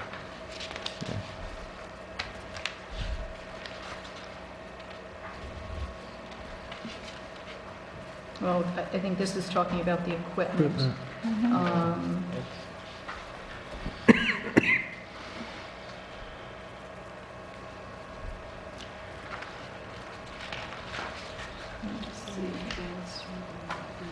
All right, maybe this is it. Upon receipt and consideration of the request from the contractor for the rental of equipment, the town should have the options of providing equipment for the contractor's use to perform the necessary work, or providing town personnel and equipment to perform the necessary work. Yeah, that's the sentence I just pointed out. So, like I said, I want to keep that same relationship we have with the highway department. It's always worked. It's been, I think, over the past several years. We have, I think, a good routine down. Things work well there. If I have to bring in an extra flagger and stuff, chances are I'm going to be bringing in another contractor, not, somebody for myself just to hire off the streets, because I have to get all kinds of things lined up to have that person stand in. You got to have a licensed a trained flagger. You can't have just Joe Blow holding the flag out there anymore on a DOT road. So you got to, follow the proper procedures.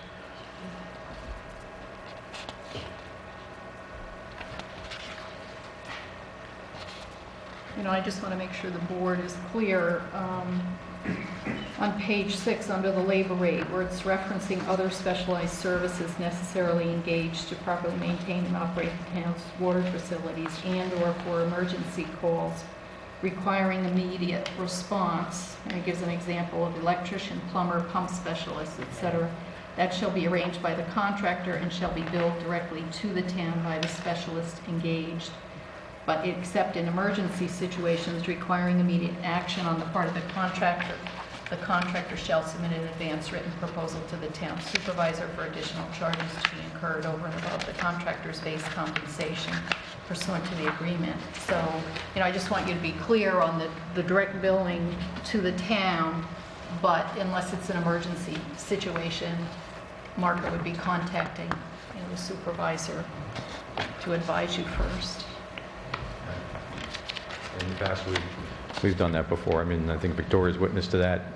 Had to call her directly last year when we had that break underneath the stoplight to let her know that was going on. So, that works. Again, like I said, it's the same business as usual is what we want to do. That's what you requested. That's what we want to provide for you. So nothing has changed on that aspect. Has the water committee had a chance to look over these changes? Probably not. Well, it's actually our decision, not theirs.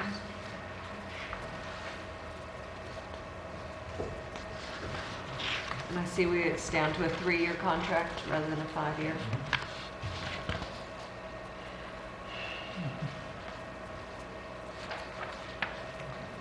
I think it's good to go. In my opinion, we got what we wanted. It's an extension of the existing service at no additional cost to the town. And I think they have a good relationship. It's working.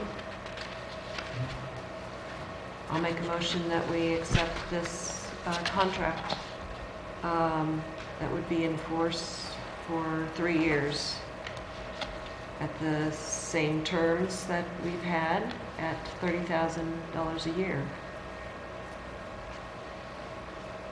Would that be effective November 6th? Be November 6th through December 31st. Sorry, 2017. 2017. Is there a second? I'll second. I believe you have a resolution on this, right? You have the resolution To read this resolution? Do you have it? Okay. The agreement or the resolution, actually? You want me to read the resolution? That's the temporary one. Sorry. Another one at the back of this?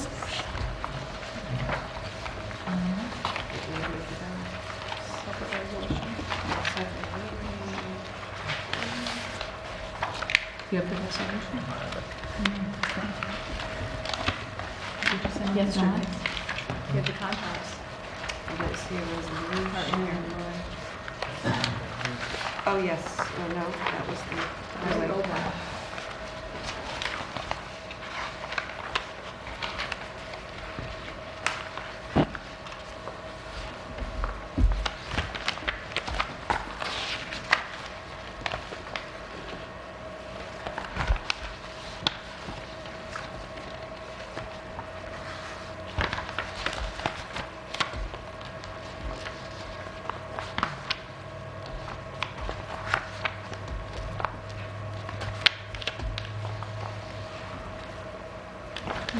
sent to you? I The don't contract? print everything out. What? I don't print everything out. Then it comes out in Okay. bubbles. I just go baseline and folder. I can run and grab it. Was it emailed out, Denise? Yeah, I'm trying to find the email. You want to go get it? I can. We could just, I mean, we got an extension into November 5th, right? When's the next board meeting? Yeah, well, we have a resolution for tonight. We should have it. November 6th is the next. We're having a public hearing on the budget. Can you get it? I can. You can't do anything. Okay. Please, can't do to the this. moment. You can't, if you guys can't. No, I thought you had it, so. November Sorry about 13th. that. November 18th is the next board. 13th. We just extended until what, the 5th? Yeah. And it makes no sense.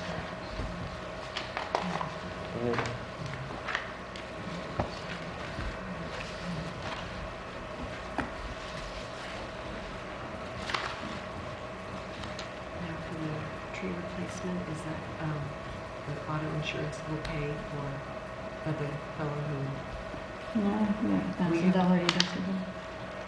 oh, we have to You were asking to pay some guy So doesn't his auto insurance pay for the 30 damages? grand to sit to not sit in an office. I don't And know. if I ran into your car tonight, my auto insurance would pay for it.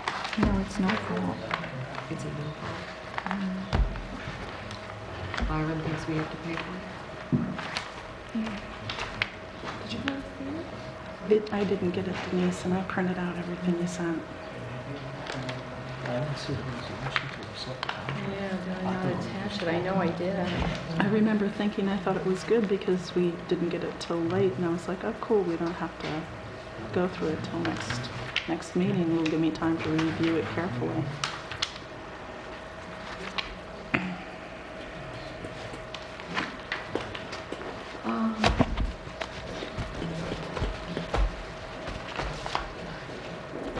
I mean,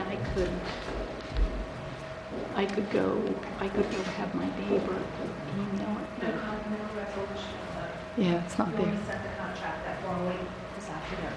Public hearing on the 6th, if that's what we're going to do. It extends this contract through November 6th, right? The short-term interim agreement.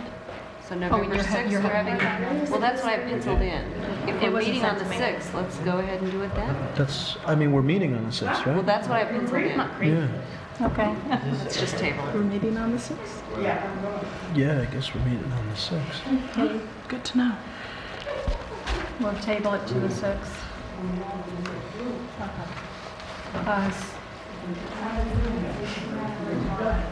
Did you sign it? It looks like I didn't attach it. Oh, I did.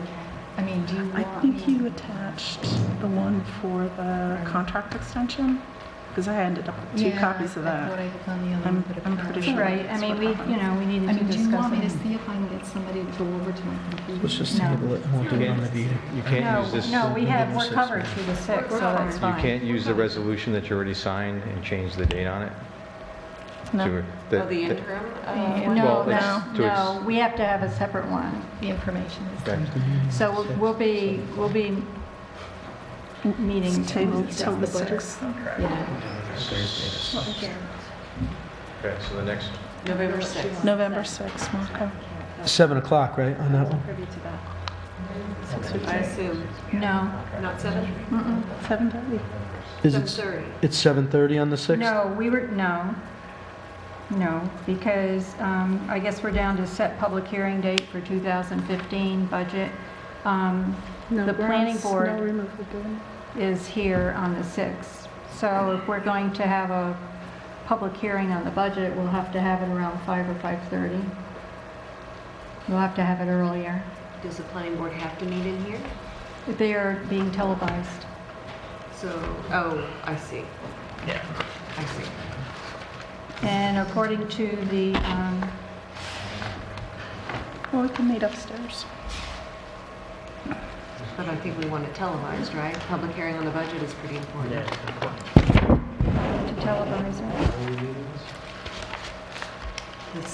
We're tabling your 6th of November. Usually I run resolution off too, a copy for myself. Now, the other thing I wanted to know is if you wanted to meet next week to discuss the budget, that the preliminary budget, if there's any other changes you needed to make, or do you want to just look it over first and you can decide, or we can just go to the public hearing? But what I want to do is have the public hearing on the 6th, because it's according to the regulations, you need to have it before, you have to have it by the Thursday after Election Day. So you can decide the time.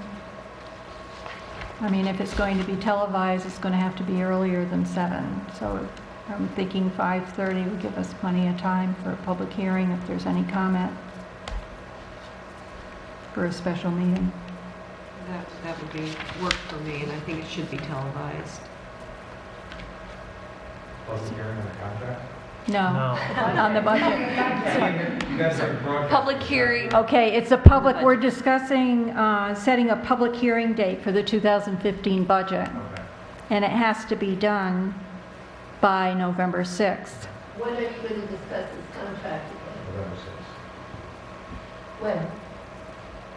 When? May, we're going to discuss his contract on November 6th. November 6th? Yes. At what time for this contract? We're 5:30. discussing the time now. 5:30? Well, 5:30 will be the public hearing, and after the public hearing, we'll do the contract.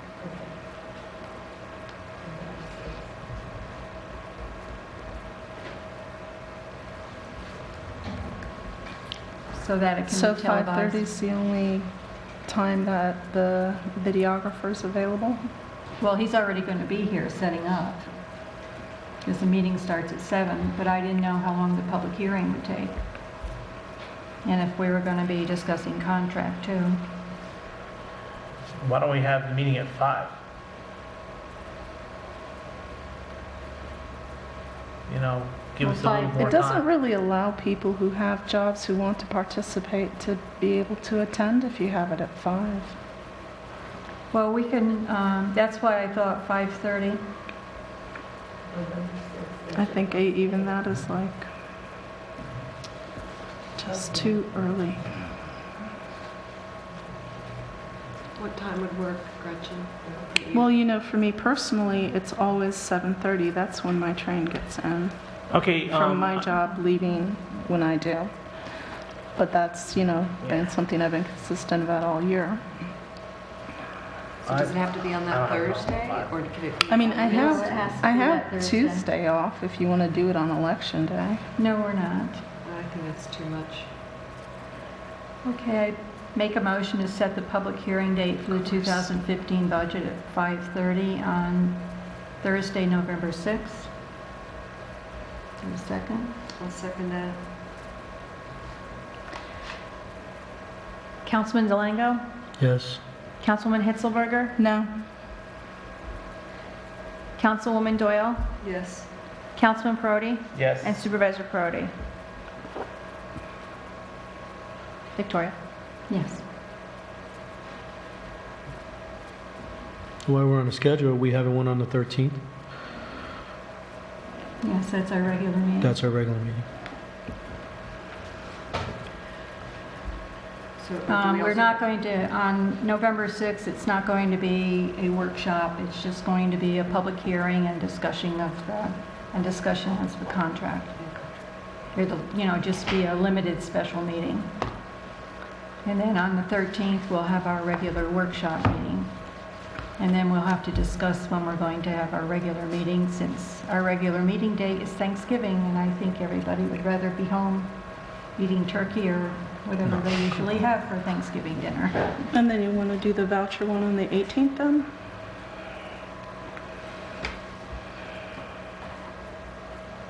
On the 18th of November? Mm-hmm.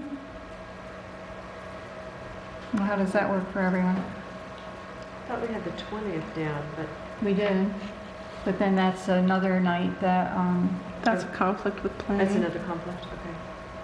I haven't talked to the planning board secretary, so I'm not sure yet. But we can discuss that on the 6th. Okay, snow removal bids.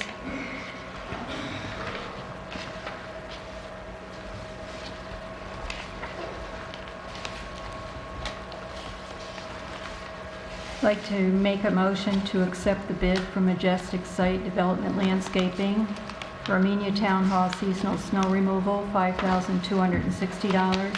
Amenia and Wassaic seasonal snow removal, $6,912. Fountain Square seasonal snow removal, $2,592 for a total of $14,764. Is there a second? I will second that. And this is the one And discussion. including the sidewalks? Yes. Discussion?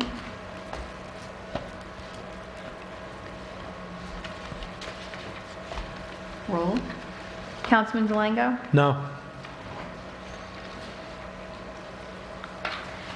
Councilwoman Hitzelberger? No. Councilwoman Doyle? Yes. Councilman Perotti? Yes. And Supervisor Perotti? Yes.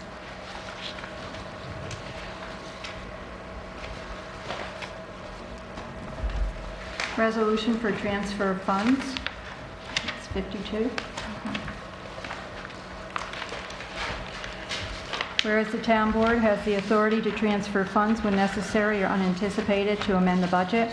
Whereas budget amendment to decrease expense line number 13554.1.48 assessors CE conferences, increase line item 13554.1.119 assessors CE contracts by $508.33 to cover the cost to the county for the preparation of the assessment roll.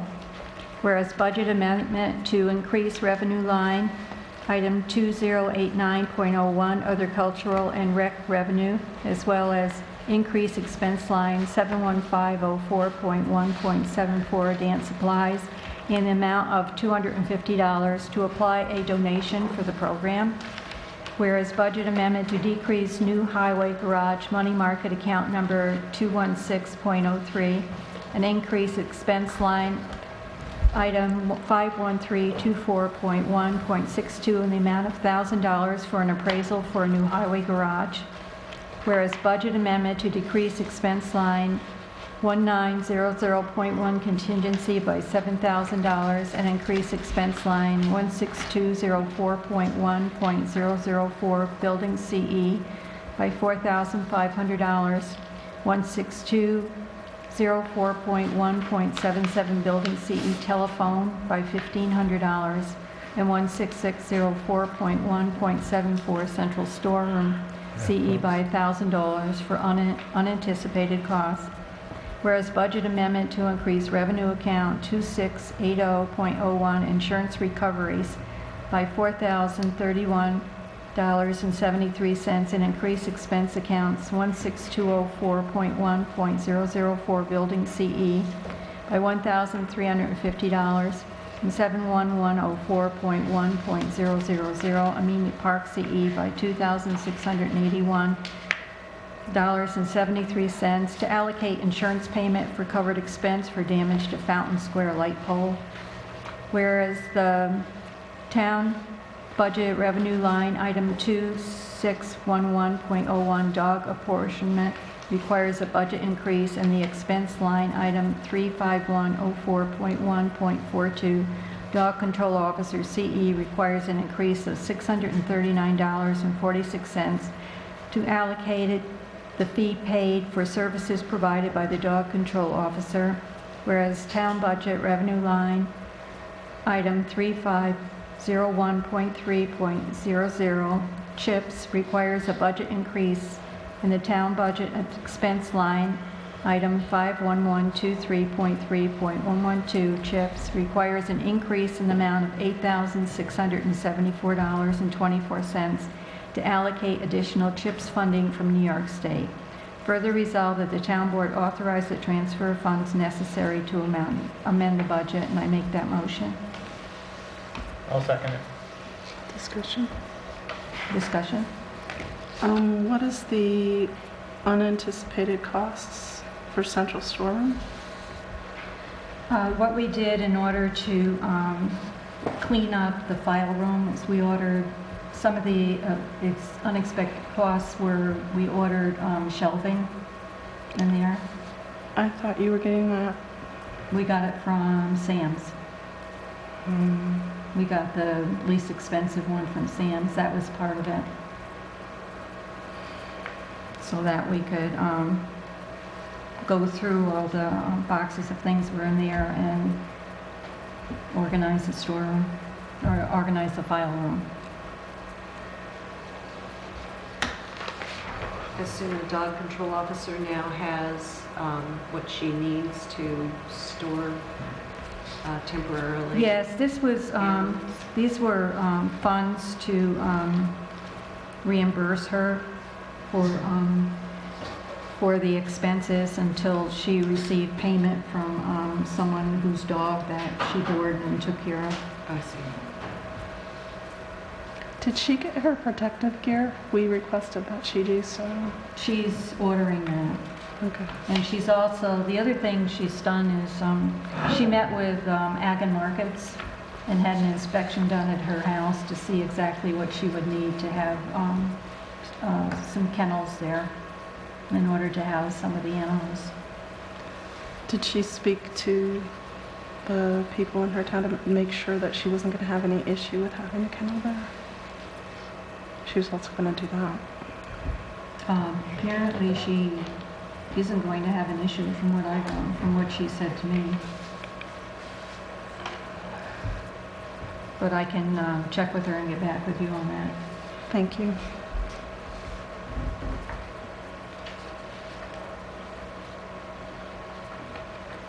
Supervisor Perotti? Yes.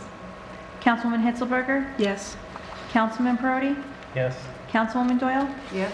And Councilman Delango? Yes. Okay, I have 3 estimates for a tree that was mowed down on Mechanic Street. I talked to our insurance company, and we have a $1,000 deductible. And I do have to check with him to see if we can recoup this money from the insurance of the person who mowed the tree down. There is a sheriff's report, because I believe he abandoned, whoever it was abandoned their vehicle, and the sheriff did find out who it was. So if you want to wait on this. Wait to see if the insurance from him is paying for it. Yeah, we can do that. I also looked at the type of tree that they were proposing, and for that space, you guys are just going to want to cut it down in 3 years, so I wouldn't recommend going with it. Okay. Well, if you have any other suggestions for a tree there? You know, if you actually look at it, I mean, you can't even tell there's a tree missing if you actually look at it. You know, I mean, if we got it out of the pocket, $780, I mean, I wouldn't even put a tree back there. Yeah, it's up to you, whatever you want to do. I just got the estimates.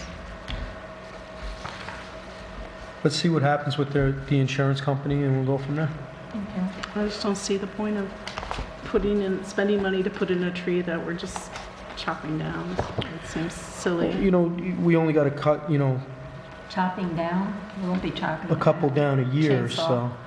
so, you know, we figure by the time we put it in and plant it, it'll be big enough for us to cut it down. So. Okay. Awesome. Okay, advertise for a special prosecutor. Our special prosecutor is running for judge in Pauling and will unopposed, so will probably take office in January 2015, which is why we need to advertise for another one. There are also seats that will be opening because the terms are staggered on these boards, there will be an open seat in all of them. So we're talking Planning Board, Zoning Board of Appeals, Board of Assessment Review, Recreation Commission, I believe they don't usually March appoint is till their term. March.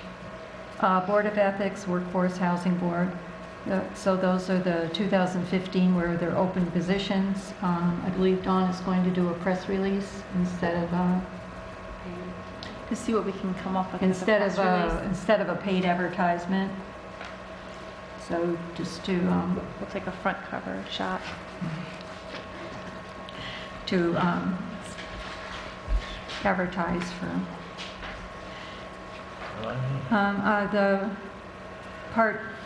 the preliminary budget part 2 was handed out tonight. What the changes we've made in it from we removed the 2% raise for the councilman and councilwoman per request. Added $30,000 for engineering costs for the proposed highway garage and possibly for a heating system. And then we also, since we're getting a truck from the highway department for the code enforcement officer to use, we added a line, $1,500 to cover maintenance and fuel. We are still below the tax cap of 1.56. At this point, we are $12,981 below the tax cap. Well, that's where we are right now with it. Sorry, you said $30,000 was for engineering for the highway garage, and another $30,000 is set aside? No, it's just 30. It's $30,000 for engineering costs, whether we need it for the highway garage or a heating system. Okay, but it's just for engineering? Right. Okay. Just the engineering. And then we added the maintenance for the truck we're getting from the highway department. And those are the changes, and that's where we are with, we ran the numbers. We also, Karen and I had a conference call with Cedar, our municipal accountant, and we had her go through the tax cap formula to make sure we didn't miss anything. Because there was a question about whether you could use the carryover from last year or not, or only a portion of it. But the carryover is actually $17,035. That's the amount we were under the 1.66% tax cap last year. So currently we are under by $12,981 this year of the 1.56% tax cap. Under other matters, I was speaking with B.J. Murphy today, and Murphy Crest Tree Farm at 178 Depot Hill Road, Amenia, New York, is donating a Norway spruce to the town of Amenia for Fountain Square. For Fountain Square. Somewhere, for us to decorate for our holiday of lights. He's got it all bagged, and I believe it can be planted now, so I was going to see if Vicki, if you and Mark would take charge of that. Sure. Getting it, because he just said, just come up. Ready to go. It's ready to go, just come up and pick it up. Does it need a truck? Yes. It's in a burlap? It's in a burlap. So like 150 pounds, sort of? Right. Okay. He said it's all bagged and it's ready to go. Okay. And they are donating it to the town. That's fabulous. So you want to put a Absolutely wonderful. Norway spruce in Fountain Square area? Okay. That'd be good.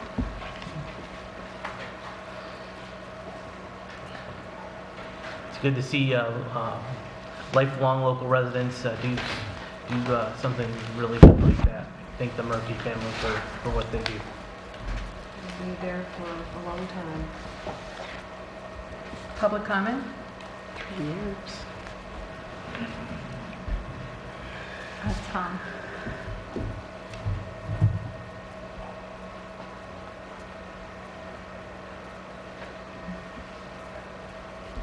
Once again, Tom Warner. I'd like to know if the code enforcement officer has an appointed employee has the right to alter procedures, What are you referring to? his hours, and how he wants to handle his office. Wasn't him, The board made that, the board. The board board made didn't that do it section. tonight. What's that? You did not do it tonight.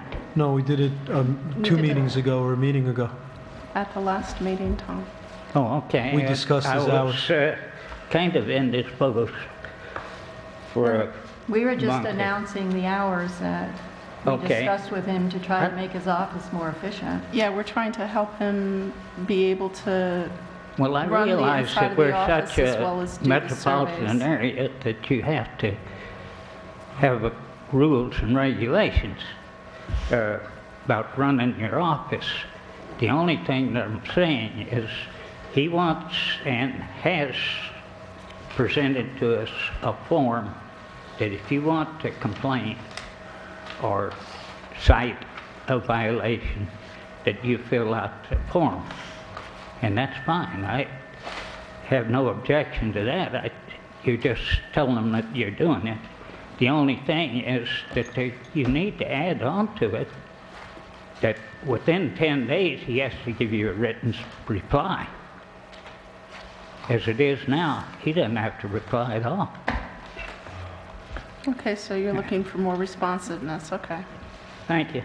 Can you talk to Oh, by the way, you don't have to go all the way to Pine Plains to get to 17. We have 1743 house across the street from me that's being redone, it's renovated, and the people plan on living in it. My barn is the same era, so you you don't have to go to Pine Plains to find history. It's here. What road are you on? Beg pardon? What road are you on? Poplar Hill. It's Jim Benson's. I'll be driving by on Saturday Okay. to give you You know, I hope there'll be cider and donuts. everybody drives by it. You can't get anywhere without it. But bring your hubby along. He knows exactly where it is. All right, thank you. Yes? At least we laughed. Hi, Kevin Casone, Amenia. Thank you for letting me speak. Going to be a tad harsh, and I'll put it mildly. I'm sort of sick of the way of Councilwoman Hitzelberger is sort of being pushed and denied of a right to participate in meetings. Budget meetings are every year. You can plan them a year in advance. You can look at the past record and know how many there need to be. For people to propose that meetings should be at 5:30, and then even propose them earlier at 5, knowing she's a permanent resident here. She lives here. She gets up at 5. She leaves at 5:45. She catches a 6 o'clock train to New York City.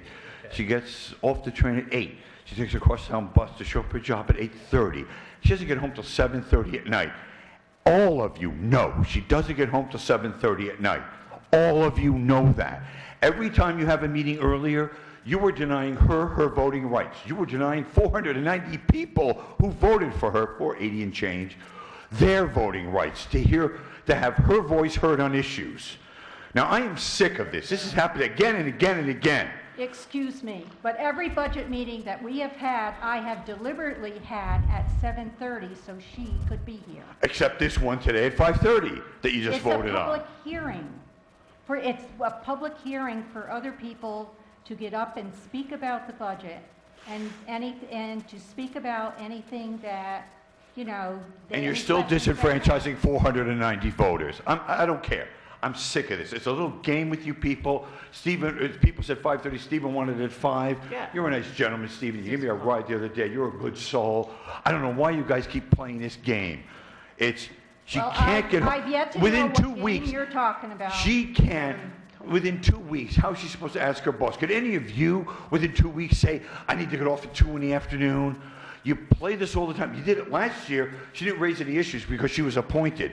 Where you had those 8:30 in the morning meetings, which was supposed to be just about Main Street Grant, but all sorts of other issues came up. You are the other 4 of you who all voted yes are disenfranchising 490 Amenians who voted for her. And I am sick of it. And those other 490 people should be sick of it too. This is too much. She works harder than any of you. Do any of you get up at 6 to get to your job and not get home to 7:30 at night? I mean, she's not a weekender. She's a permanent resident here. And it takes her that long to get home. And anytime you have a meeting earlier than that, you are intentionally, for all your airiness and oops, we can't do it any other time, even though you have years and months to plan in advance. You know, you can plan this in advance. You can accommodate her. You go out of your way not to. If not intentionally, then out of incompetence because you can't plan in advance. She has to go and ask her boss within less than 2 weeks, oops, I need a half day. I don't know about your jobs, but that's hard for her to do. You know, Columbia might be liberal on the mega scale, but when it comes to their employees, boy, they don't like that sort of stuff. She gets out early twice a month to come to the meetings at 7 o'clock. I would think it would only be courtesy that you guys could accommodate her to not have any other meeting after 7:30 or have it on a Saturday morning. You guys used to have Saturday meetings. You used to have meetings on all sorts of days. You offered election day. You are disenfranchising every person in Amenia who voted for her. And that was close to 490 people who voted for her. Thank you very much. Is there any other town board comment?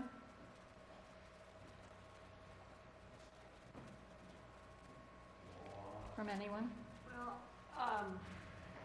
I just don't know that we can do anything. If it's required by law to be on Thursday, the choice seems to me to either have it televised and have it at 5:30 or not to have it televised and have it at 7 o'clock upstairs in the planning board. Well, it's not required by law to be on Thursday. It's required to be by Thursday. So since nobody's available on the 4th, we could do it at 7:30 on the 5th. I'm not available at 7:30. I think. I don't think. I think this is. This is the point. This is the point that I want to make. You ran for this position knowing full well the responsibility involved in it.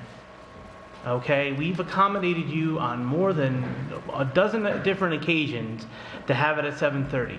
I don't know about you, but I have to get up pretty. You have to get up pretty early in the morning. Well, so do the rest of us. And I don't particularly think it's fair for the people in this town to have to accommodate one person, you know, and he's going to be here to videotape it. We need to have it videotaped so the people can see, for transparency purposes, what we're doing. And if that means us getting here at 5:30, I have no problem with that. Stephen, I would like to point out that there are many times that we have accommodated you as well, according to the day of the meeting schedule. One of the things that we try to do is to make sure that everybody can make meetings. As far as I'm concerned, a town board meeting should not be at 7:30 at night. 7 o'clock, as far as I'm concerned, is the absolute latest one should start. I know that some municipalities have actually had a time frame that they've allowed and allocated and voted on that a town board meeting should be at. And as far as time and length of meeting, 7:30. You know, we've accommodated you time and time again. You ran for this position. When you interviewed for it, you said, "Oh, I can fulfill the responsibilities as a town board member."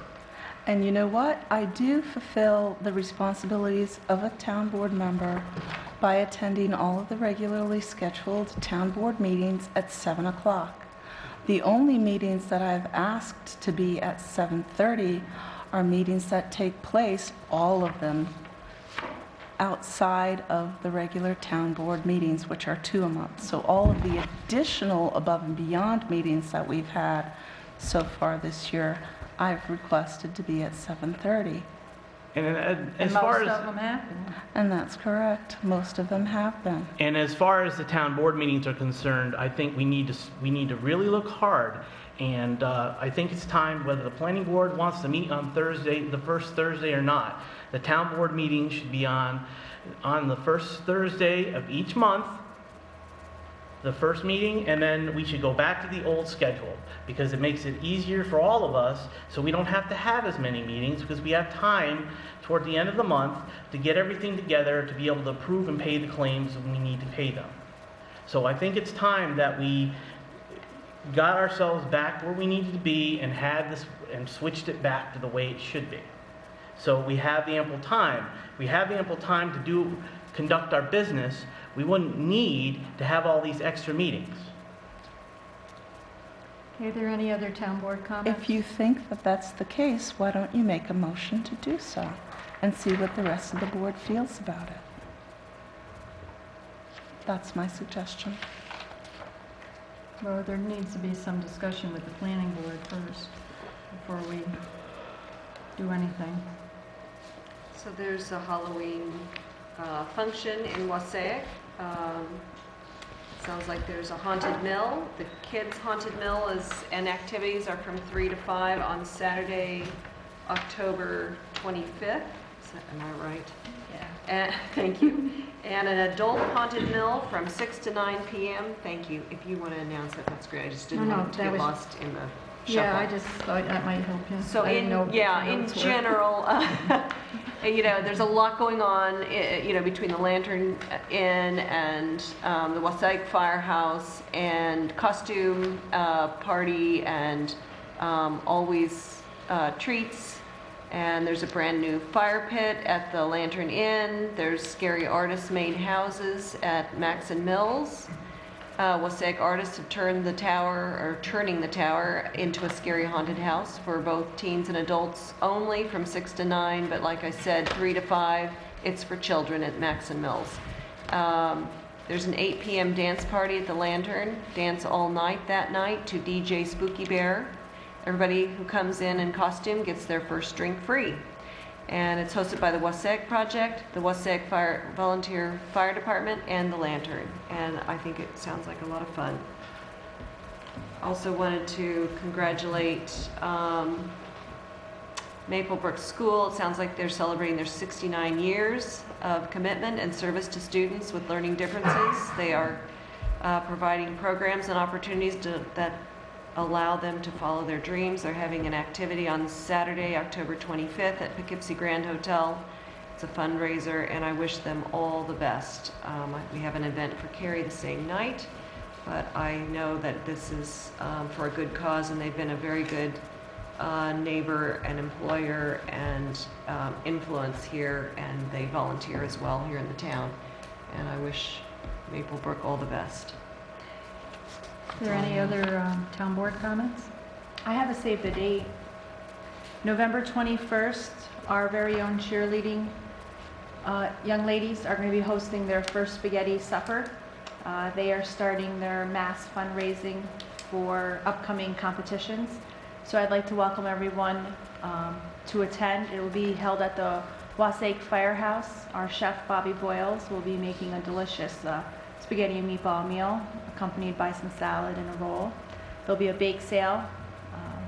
The tickets and the flyers have just gone to our publisher today. Everything's been finalized. What time is it? It's going to be from 5 to 7. So if everyone can mark their calendars, it's Friday, November 21st from 5 to 7. And support your local cheerleading team. Well, so marked. I think we should also mention the Veterans Day ceremony that is always on November 11th at 11 o'clock at Fountain Square, and it's held in conjunction, the town officials and VFW Post 5444 in Dover Plains comes together along with the Amenia and Wassaic Fire Company, puts on a nice ceremony. There's no parade associated on Veterans Day, as I know. No. So we just meet at 11 o'clock and gather to remember our war veterans. Now, we're also having an event here related to veterans, I believe, on 4 p.m. 4 p.m. on November 9th, Sunday here in the auditorium. Herb Eschbach is putting on a function where you'll have the opportunity to speak with the veterans and obtain some information. And At 4 p.m. here at the town hall. I'll bring the flyer for the Yeah, the November 9th. 6th meeting. Yeah, I almost forgot. We're having that car show on the 25th. For October 25th. Yeah, right. 2 days from now. 2 days from now. Go to the Leavitt High School. Free entry, we decided. Free entry. And just go there and support the classes. It starts at 9, I It believe. starts at 9 o'clock, yeah. So,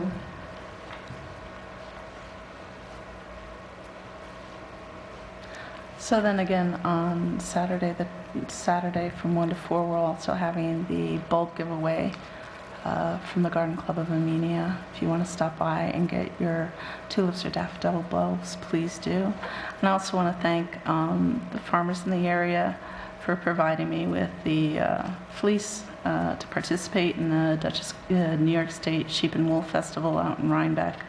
Was happy to bring home some ribbons for Amenia along with some of our other hand spinners from the area. So thank you very much.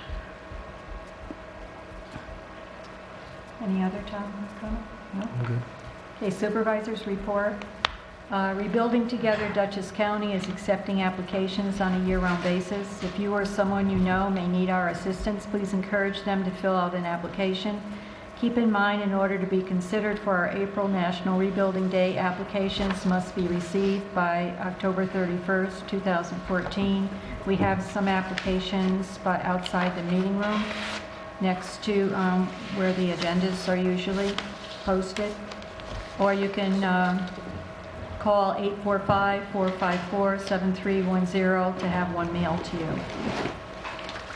The VFW Auxiliary will hold a breakfast on Sunday, November 2nd from 7 to 11 a.m. The cost is $7 for adults, $6 for seniors, and $5 for children 12 and under. Menu consists of eggs, pancakes, hash, bacon, sausage, home fries, toast, coffee, and juice. Please support our local veterans of foreign wars. 2014, our East is happening here at the town of Amenia. They were here last weekend, and they'll be here this weekend on October 25th through 26th from 11 a.m. to 5 p.m. Please stop by and enjoy the artwork from local artists.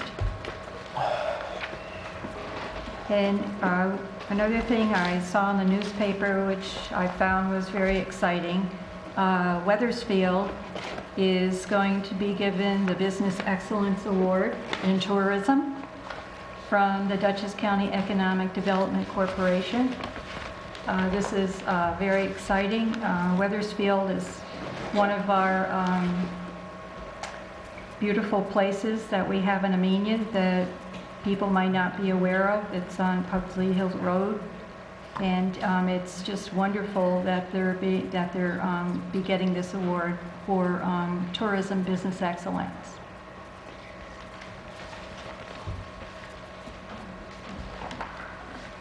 And does anyone have anything else? Make a motion to adjourn.